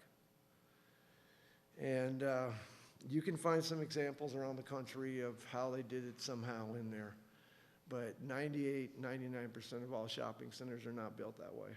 And in Bastrop, we won't get some of these bigger anchors for that reason. And it doesn't make sense anyway. Asking somebody to park in the back and walk around to the front. And I know what it's for. It's for that people are already walking by. But on the freeway, we're just not having that kind of traffic, foot traffic. We unfortunately have the car traffic. I think it's fortunate, but some people don't. So that's one of the big issues on these first warrants is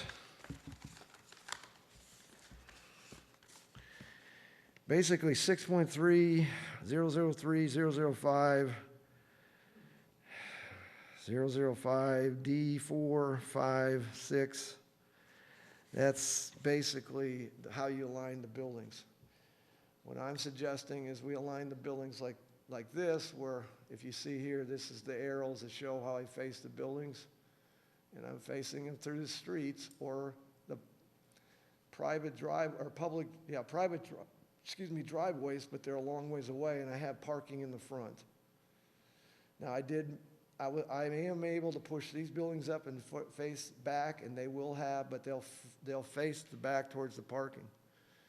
But I was with Mod Pizza yesterday, and they love to be on that corner and have the patio out there by the sidewalk and have that for people coming by on the freeway walking, a few people probably riding bike, but they would love to do that.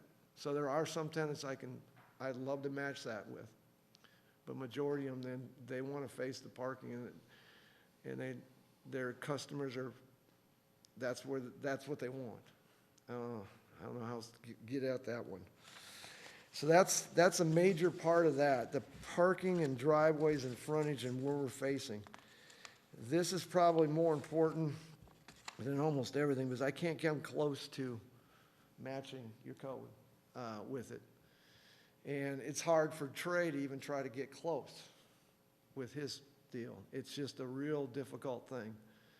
And I know I said I would try to show you every example, every warrant, and just not say I can't do it, but this is one, Cheryl, I just can't do. I'm sorry. But anyway, that's what all those warrants through that section are about. And I'm not going to dwell too much on it because it kind of states it is what it is. You face the buildings towards the street and put the parking in the back, and I won't get the tenants. It's as simple as that. And I don't think that you want to shop at that. I really don't. I don't think you want to drive over there and go shop that way. We had an HEB in Georgetown in 2000 on Williams Drive where they had gotten a new consultant, and the consultant wanted to do a little resort town in South Carolina and for Williams Drive. And HEB was supposed to put their front of their store with one row of parking that they backed onto Williams Drive at 50 miles an hour, and then all the parking in the back. And we went to 6 neighborhood groups. We had over 1,500 people show up at Sun City, so they do show up. And it took about two minutes to show the different examples, and then somebody would stand up and go, "You mean we're supposed to park in the back and walk around to the front?" And yep, and they would, they shut their internet down. That's how many complaints they got. It was 2000, so it wasn't very big servers. We didn't build it that way. We built it the way it is out there. I'm not trying to be funny about that or anything. I'm trying to state an example of what the reality of it is with that in the code. If we go to building facade, which is next year, go back. Our main things on the building facade is you have a on 63.008, you have it, you can only have 25 feet of height from floor to ceiling. And that's more than this. Or that's less than this. And if you get into some of the bank anchors, you can see that they want a taller. So we had put in 35 for our warrant on that one. And again, some of these they're willing to discuss, but they want to do it at site plan. I was all for that for a while because I thought that was good. That helped me work with them. But I really think that if we have any language that isn't quite right, we're going to have to come back. So I tried to lay out the ones I thought we could wait on, and I specifically put in the ones I want you to vote on, please, and not wait to the site plan, because I think we can be very specific about it. Like your cross-section, I've showed where the utility lines are. They're going to be private ones, so there's no easement anyway. And I've shown what my street sizes are, and if I'm putting a sidewalk in, how wide it is. We showed the landscape areas in the landscape plan. I don't have specifics, all the full specifics of a full plan, but to get a grading plan and a utility plan, you have to do all the studies. I had to have the engineer spend all the money to do all the figuring it out. So now when we go to site development plan, we'll have it. So it's not going to change a lot, but a building could change. You're right, correct, Paul? And that could move things around a little bit, and we will have to discuss that. But I pulled out some of the stuff that I was talking about, the weight, and these are the ones I put in that were specific. So that was my reasoning on that. The next one is first floor facade shall have clear glazing, minimum of 20%. But it's facing the building again. You're supposed to face the building towards the road. So in this case, if you said I could have the warrant to face it this way, I'd have to put it on the back. So that's what this warrant is about, is to put it where the anchors want glass, and he showed some nice examples. And a lot of them will do glass and meet your requirement, but they put it where their door opening is and wherever that facing is. So that's what this warrant is to do, is to correct that. So we don't let, the code's very rigid, very rigid. We learned that. We thought that we'd read it and go, there's got to be a modification here. And there wasn't, and it's very rigid. First floor commercial building shall have 70% minimum glazing. If I do an anchor shopping center, and again, you're not going to like this answer, Cheryl, because I'm saying eliminate it. Rooms to Go is one of the only major anchors that does full glass, because they want the furniture to be seen. Everybody else builds it, and you walk in, and they've got their stuff along the walls, so there isn't a lot of glass. Can we do some design that shows some kind of fake frontage, which we discussed with Jennifer? That's possible, but what I was trying to do, and I hope you guys appreciate and took a look at it, because I like it. When we did the Pearlson Crossing originally, and we're going to get into some of that now, because it's going to reflect on our civic space, what we want to do with the civic space. We really want to see this as Burleson Crossing. I know some people don't like Burleson Crossing, but it's Burleson Crossing and Burleson Crossing East. We want it to look like the same project to some degree, with some upgrades, maybe more sidewalks, maybe the trees different, little green areas. However, if you read that PUD, we spent a lot of time with the council back in 2007. I mean a year's time, because it was the first Chapter 380 agreement, and we all had done one before, myself included. I read about 28 of them from different cities to learn it. But you guys wanted the uniqueness of the downtown of Bastrop to be shown in the shopping center. So we spent a lot of time doing the architectural design. If you go out there and look at it, the little tenant buildings look just like the building across from Kevin's restaurant down on Main Street. Every so often it breaks. I got an all different design, so it looks like different buildings. All the anchors are different. Now they look like Academy, but they've got some kind of stone or something that ties to the other ones. And I did that all the way through. So that's what I would like to do again and continue that on, because I think it does look attractive. Maybe we got too much parking, but I agree in certain areas. But the buildings themselves, I think, turned out well. We also used the Bastrop stone, we called it, that right there. And we used that a lot. And we put it on all the signs and all the other stuff and a lot of the bases. That was something TxDOT did. And we buy it in New Braunfels, and they get it out of New Mexico. But it's Bastrop stone to me. But just so you know. All right, then we get into civic spaces and landscaping. Again, I limited and cut down to the ones that I thought were real difficult. First off, requiring all parking to be screened by either building or screening material. Again, this is a lot to do with having parking in the first parking shed and the buildings facing the streets. And so you want the buildings to block the parking. We're not doing that. So we're saying we'll screen up to 3 feet all the way around the project, because we do intend to have trees and bushes and green area, and there will be buildings blocking, and we're trying to get a lot of it inside. But that's something that we kind of agreed upon when we were going through the discussion, but I just want to state it, get it done now. Street trees shall be 4-inch caliber and spaced every 30 feet on center. I can't even buy 4-inch caliber trees right now. You can't find them in the United States. Well, you might, but they're very expensive and hard to get. There's a lot of trees on this property. We're going to place a lot of trees because there isn't any. And as far as every 30 feet, again, I'm not opposed to the number of trees. I want a bunch of more like you do down the main driveway when you go in Lowe's, so you can visually see the other buildings. And I think we're in agreement to somewhat in that too. But I'm stating it now and trying to get that on there, especially the 4-inch caliber.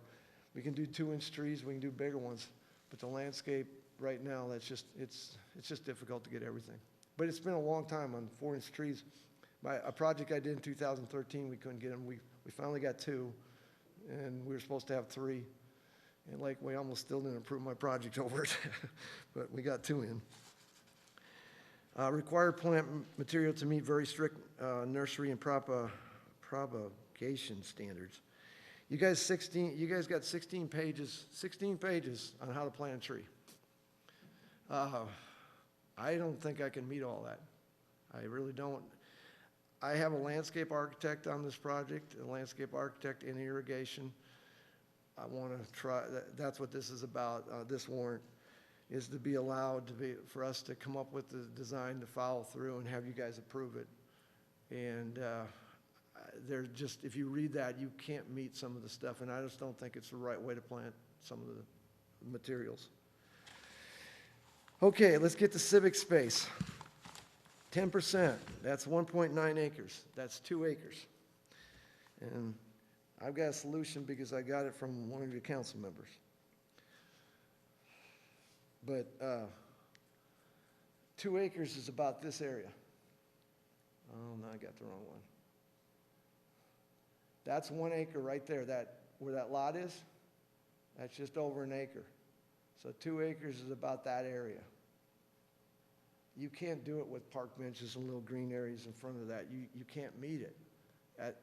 You'd have to put a little park in the middle. And I can't lose 2 acres out of 19 just to have green area in the middle of the shopping center. I don't want to be harsh, but that's the reality of it. We built a civic area in the Burleson Crossing. It's right between, next to James Avery, and in there. It was a bandstand. It's got lighting. It's got electrical. It's about 9,000 feet in the main area, probably 15,000 feet total. It was meant to be used as civic space. It's never been used, and nobody. It was started out, the city, I can't remember if somebody was, Drusilla, do you remember who was going to be in charge of that back then? Probably, yeah. And they just never, it never caught on. They got tired, and it didn't happen. But with suggestions from you all, I would like to go in and put some canopy, some cover, because it does get hot. I would like to add some benches. I'd like to work around the lighting of that. I would like to add maybe some kids type deals in there they can jump on. Like the idea was given to me about the domain. And they have 2 or 3 things there. I haven't found that yet, but I have had meetings with on how to do the canopy areas. We'll have to have 3 or 4 areas because the lighting's higher there to get it to work. And I have looked into the benches and the other materials. Also directional signage to help move people around in there and come through. I met with my sign company and I have done that. We have the ability to do some of those signage and move people around into there and somehow get them even to go downtown. I mean, other things, we can do it. That's what I'm proposing to do for the civic area. And I've been told, bus benches, you guys don't have bus service. I mean, I want to do something that gets used. And I would like one of the I don't know which one, but one of your associations, because you guys have a lot of strong ones, to get involved with me and use that area and promote. I went and talked to my tenants, 6 or 8 of them, and they all think it's a wonderful idea. They love to see it out there, more people out there, families out there, whatever it is. High school band comes and practices, I don't care, but within reason. I don't want any more of the car shows that we had out there. Thank God for your police. They found it, figured it out, and ran them off. But you guys, do you even know about that? Yes, I figured you did. All right, that's the warrants. Now I'm going to go into some other areas and try to be done here.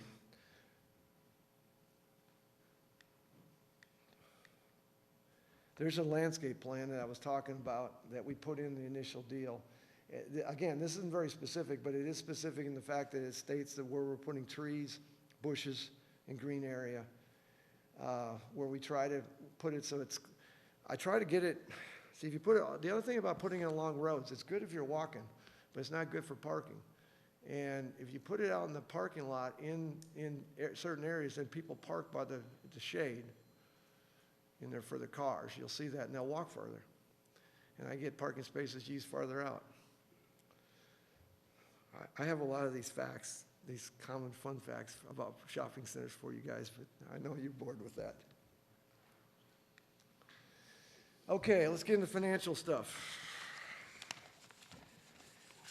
We thought an employment center would have been a good way to go on the deal, but we were told that these jobs didn't really meet that criteria. I don't know why, but we have, you can't see that, but there's close to 1,000 jobs. And when I say jobs, I'm talking about what they call full jobs. You can't say full-time jobs anymore because everybody's got a different definition of full-time. It's not just 48 hours anymore. So we didn't want part-time, we didn't want holiday jobs. I wanted real jobs that are out there employed. And it's, yeah, I can't see that number that far away. 889. 889, 900 jobs. It runs about 1,200 the holiday season. So that's how much the employment basis is currently on Burleson. So we made an estimate based on that, based on the same type of uses in the boxes and the square footages, the restaurants, junior anchors, apparel, whatever it is. And we came out with a little more than 500 jobs. Can I ask Trey a question? I think this was originally submitted as, or tried to submit as employment center, and they were declined for employment center. Can you? Sure. What was the reasoning behind that? I'm just Employment curious. center is something that you'll see at your industrial park, and it's related to primary job creation. And primary job creation is defined in the state law, and he does not meet that requirement. This is not what they call primary jobs, as per the state law. So what's the definition of primary? Oh, you're asking me the wrong question.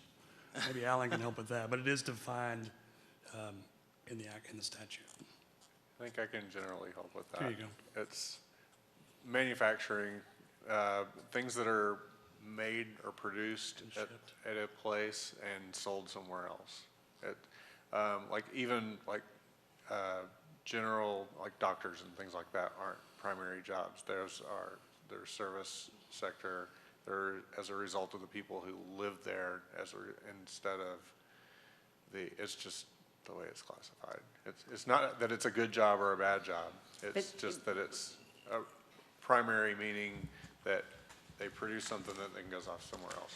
And Councilmember Plunkett, we're knowing this from our time on BEDC because it's a federally defined. That's nothing to do with the B3 codes, nothing to do with the city of Bastrop. There is a legal definition to a primary job. Okay, that's what I was just curious because I tried to find it and I couldn't find it anywhere. So I was just curious. That's what I wanted to ask. But I'm only going to make one more statement on that. Because that would have saved us going through all these warrants, or a majority of them, if we could have got it approved as an employment center, I think. We did suggest 720 grid, which is what would meet the employment center zoning. Right, so we did not say that you had to have a 330 with a road through the building. What we suggested to staff is the 720. Okay. Thanks. Which meets employment. Well, I'm going to state one more thing on that because I feel I got to protect my businesses. I think they're all primary jobs out there. They think they're all primary jobs. Your restaurant, you think it's a primary job. I agree. You own a business, that's a primary job. The next slide is going to show you sales tax. And we went back we used Burleson Crossing. The one thing about here is when we were doing Burleson Crossing, we were estimating. I mean, we were estimating, trying to figure things out because sales tax revenue and property tax revenue was going to pay for all the roads and structure and the detention pond and the utilities we put in, and for the city and for us. And so, not for us, not on site, but to get to the property. So this time around, we have 14 years of 2008 is when Lowe's opened at Christmas. A tough year to open, but it still opened at $33 million, which was in their top 10% of their stores that year. They're now 45, 46 million, is what I'm being told. She could probably tell me exactly. She can't. She's not supposed to. We just did last year's Burleson. It pulled in $2,265,418. That was the last 12 months of the information we had. So $2,200,000. So based on that, we did projections based on the type of uses, which are very similar and very similar in size. And we come up with $1,243,500 when it's built out. So about another $1,200,000 of sales tax revenue to the city or to whatever we use it for. Property taxes, I took just last year's, everybody that paid, and I took, it's taxes for everything. It's not just city taxes, it's the school taxes and the, I guess you got the. Just so we're clear, we don't get to spend the school taxes. I understand, but Okay. you got schools here, and they were here earlier, I saw it. But it's $1,269,000, and I will point out, I don't pay all those, because Lowe's owns their own property, Academy pays their own the property, and a couple of the pads, the restaurants, and the bank. So, but I pay a good majority of them. And there would be, so we did the projections, and there was 0 when we started on Burleson. So that's a real nice for the city and for the school and for everybody else, which is what it's supposed to do. Burleson Crossing East, we're making that estimation again based on what we know from Burleson Crossing, and we're looking at 630 additional revenue dollars based on its ag right now. To finish up, we're going to talk about some road improvements. First thing I'm going to do is the intersection.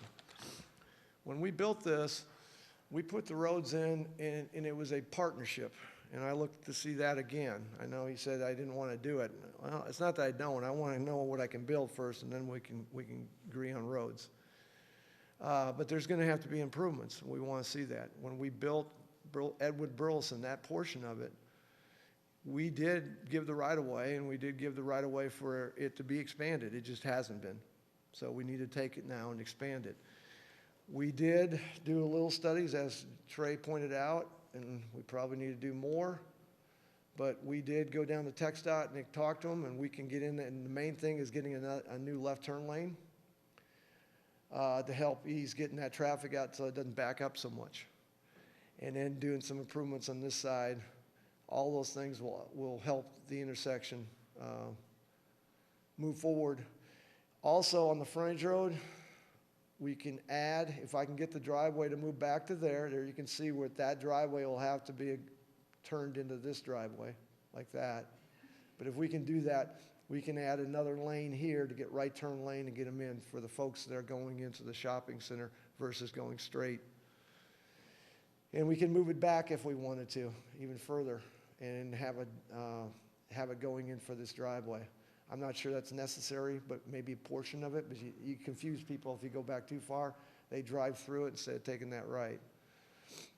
All right, and then I got to go back.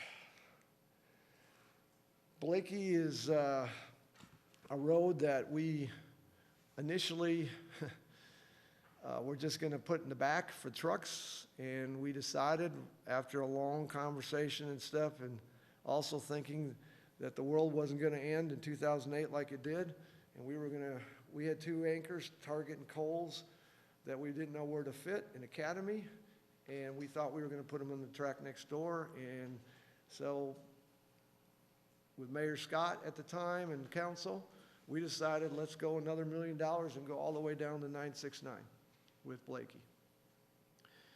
And it turned out to be a lot tougher road to build down there the way. There was a lot of drainage issues, but I'm glad we did do it.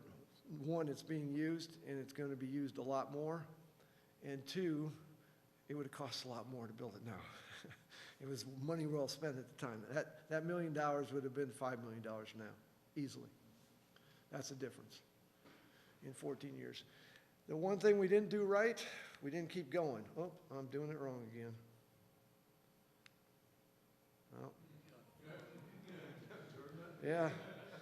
I wanted to do this. We should have taken Blakey and we should have got it down here. We should have kept going and spent another $1 million. As I built 1 mile of road, it would have been easier. I think the first initial deals show that 34% of the traffic that's coming down Blakey isn't intended to go to the shopping center, which was kind of eye-opening. It's cut through. It's the buses coming from school, trying to get back to the school. It's people coming and going from work. It needs to get there. You guys have it in your plan, you know it. I'm not telling you guys anything new. You've been looking at this for a while. But with this development, we should be able to find a way to fund and get this down here. The hard part's going to get it to tie to Austin Highway. I don't know how that's going to work. But that's some of the stuff I want to get into if we can get through the zoning and the warrants and get forward to the plating. And then we can get into the roads, and then we can get into site development permit stuff right behind it, because we have most of it complete now. I want to state a couple more things, and then we're done. You can ask me questions all you want. I don't know if you guys will, though, now. These are the benefits. Meg, you did a great job, but I'm not going to go through them right now. Back. I'm going to state this real quickly, but I think it's important. And I know that I've told this to staff, and I think they believe me in some regards, but I don't know if they do totally. I'm not doing a lot of this for my benefit. As far Mr. Stern, step to the mic, because the people at home can't hear. All right. Thank you. Thank you. As far as developing the shopping center, it would be a lot easier to just do some of the stuff and not have to fight the battles.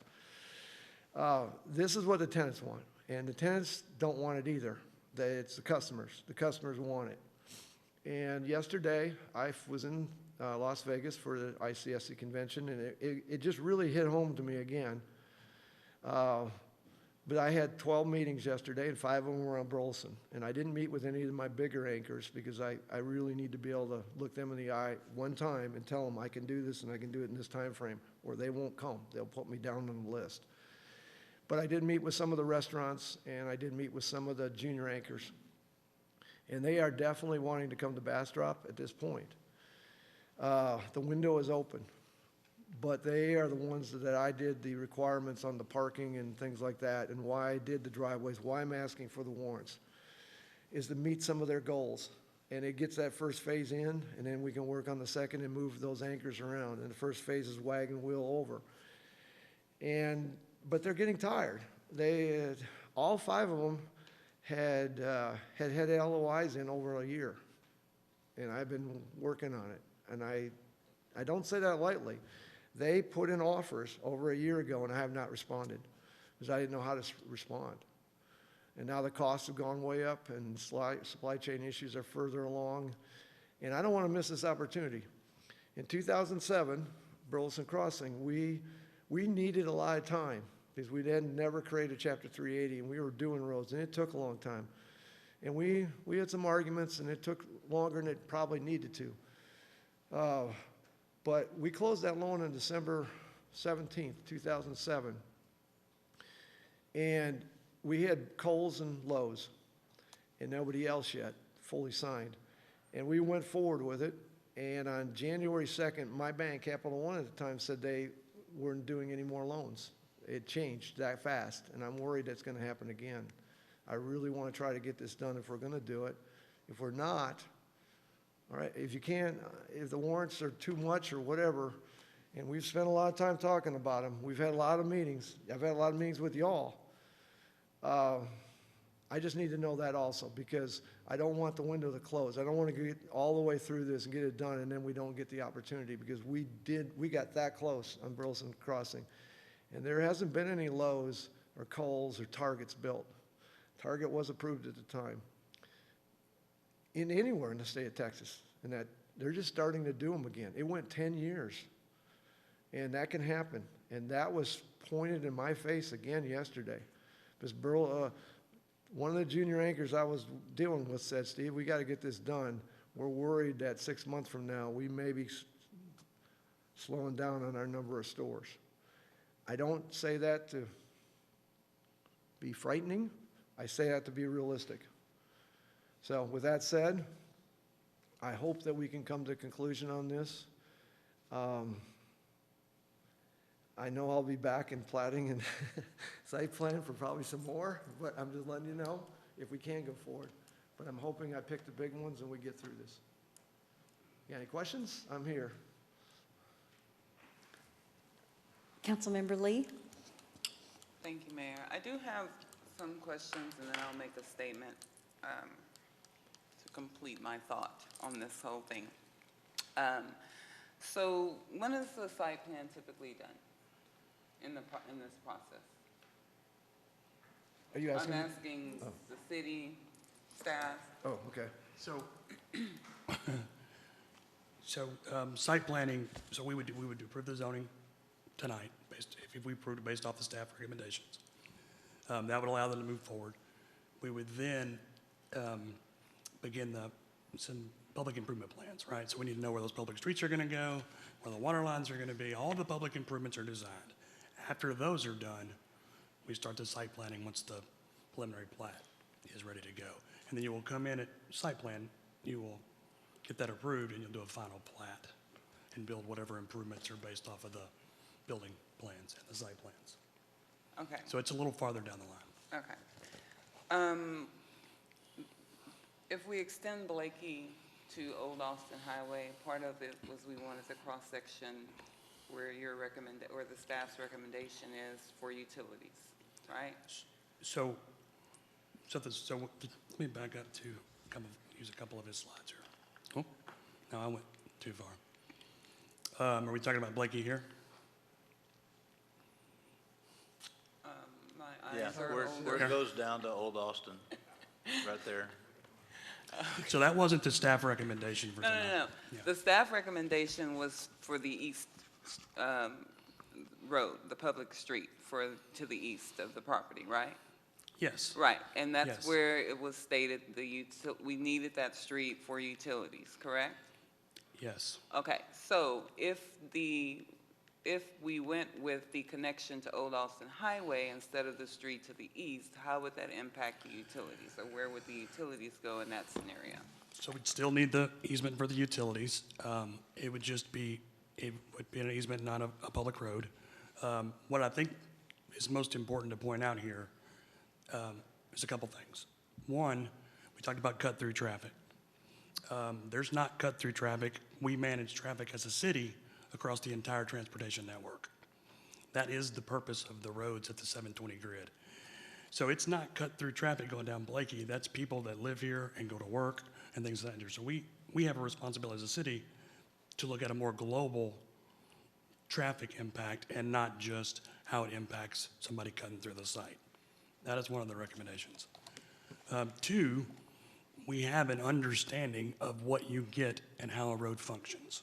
It handles utilities, there's trees there are lighting requirements. All of that is all wrapped into what is already approved.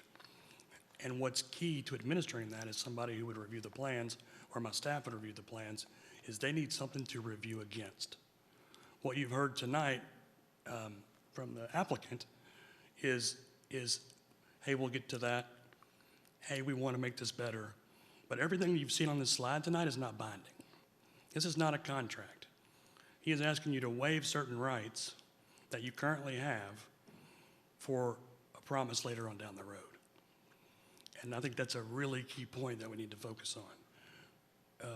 And what you're doing is we understand where those utilities go. We understand how the road's going to function. We understand what the landscape looks like.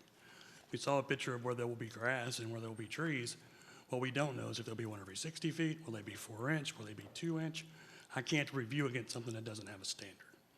So that's why we suggested tonight only to recommend the block layout and push everything else to site plan. What P&Z decided to do with that information was deny it completely. So I hope that answers your question. Can I answer that? Because I've had enough of that.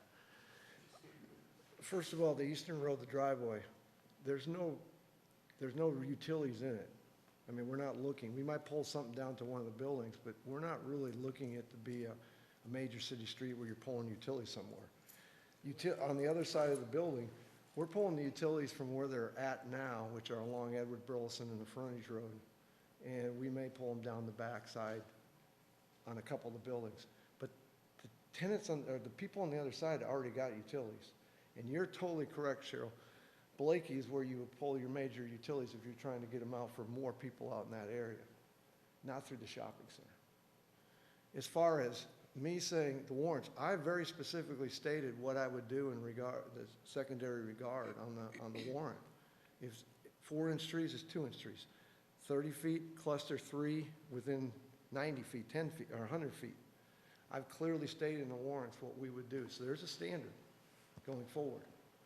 We would like to see a motion where we go to those standards. I'm not trying to hide anything or do anything. There won't, and as far as the site plan, we have done a conceptual site plan. That's what they call it. But it is a site plan.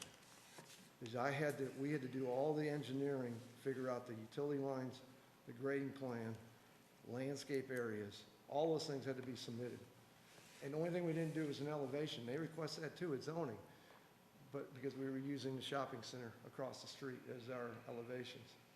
So I'm not sure where he's going down the line as far as I'm going to come in with something there's no standard to go against. Yes, the B3 standard will be gone, but it'll be replaced with the warrant. The warrant will state what, and I'd like to see that happen before the second reading, exact wording. And that warrant will replace that, and that's a standard we'll have to follow.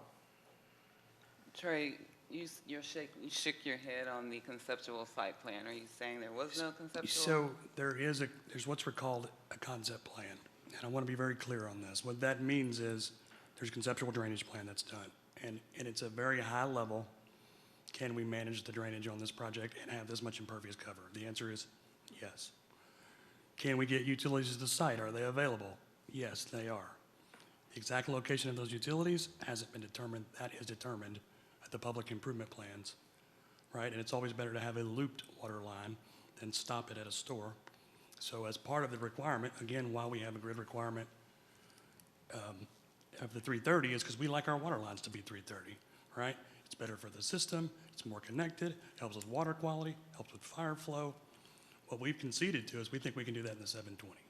Again, that's why our recommendation.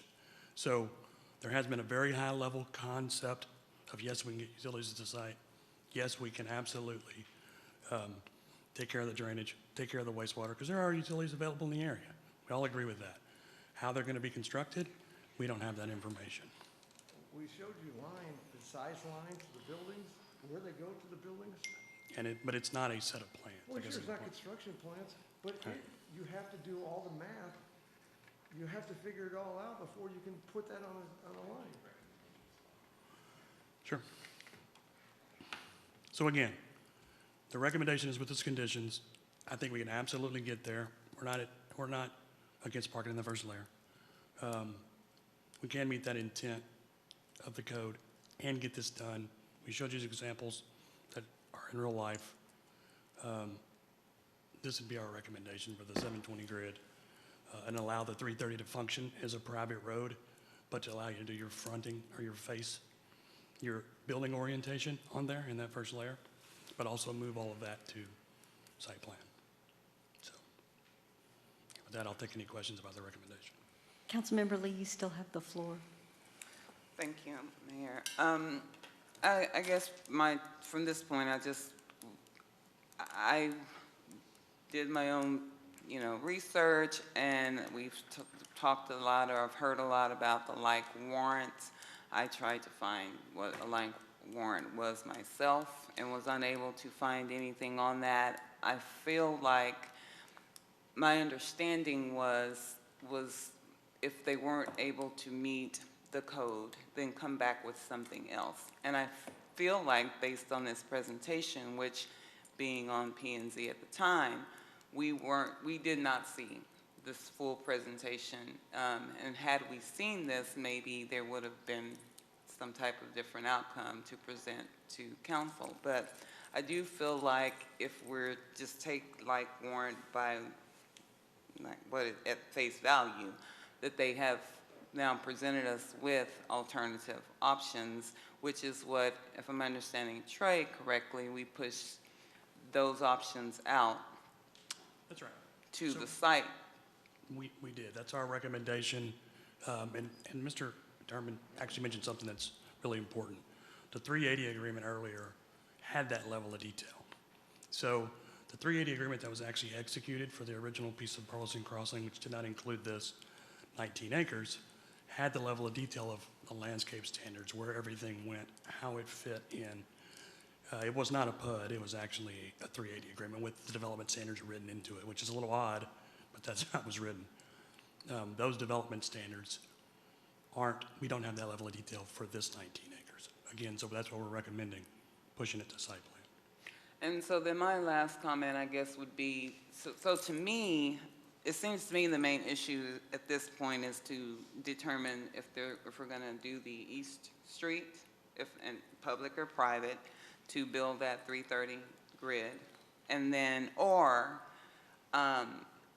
which I'm kind of leaning toward actually, is extending Blakey to Old Highway 71. And that is, how does that piece fit into your recommendation is what I'm not clear on. So the recommendation is not to talk about Blakey. The obligation to a developer, when they develop their site, technically is to follow the master transportation plan on their property.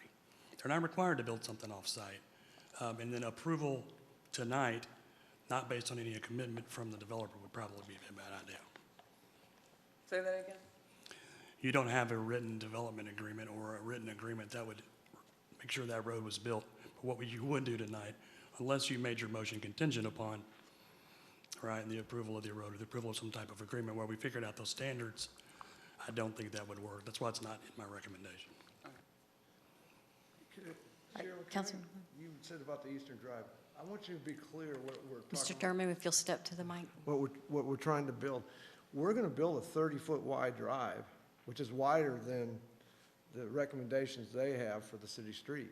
Theirs is 22 feet. We're looking to build that 30-foot wide. I just don't want it to be a city street with 10-foot sidewalk on both sides and trees going up. It's more of a driveway for the trucks and getting people into the shopping center. And it's for the fire trucks and emergency vehicles that you need to have minimum 25, but we're looking at 30. So it isn't just, I'm not trying to get out of anything. I'm trying to do it based on what's needed for the shopping center, and then try to do the regional thing, help push the regional thing for the streets. And I'm not calling Blakey a cut-through street at all. I'm calling the Eastern Driveway a cut-through street. Just want to be clear. Council, any other questions? We need to hold a public hearing. So I'd like to open the public hearing. Madam Secretary, do we have anyone signed up to speak at the public hearing? No, Mayor. Okay, so we're closing the public hearing. So we've held the public hearing. Yay. Councilmember Crouch? I was going to make a motion to approve the Burleson Crossing East zoning concept scheme, changing the zone, changing it from P2 rural to P5 core. And just comment that I think you've done your homework on as far as all the warrants that you've applied for. I think you've shown it. It's hard to build with the B3 code in a commercial setting, and that's why I think we need to have all the warrants approved as you've requested them. So that's my motion. I have a motion from Councilmember Crouch to approve the zoning from P2 to P5 and approve all the warrants as submitted by the applicant. Second. I have a second from Councilmember Lee. Is there any further discussion? Madam Secretary, if you'll call the roll. Councilmember Crouch? Yes. Councilmember Lee? Yes. Councilmember Plunkett? Yes. Mayor Pro Tem Rogers?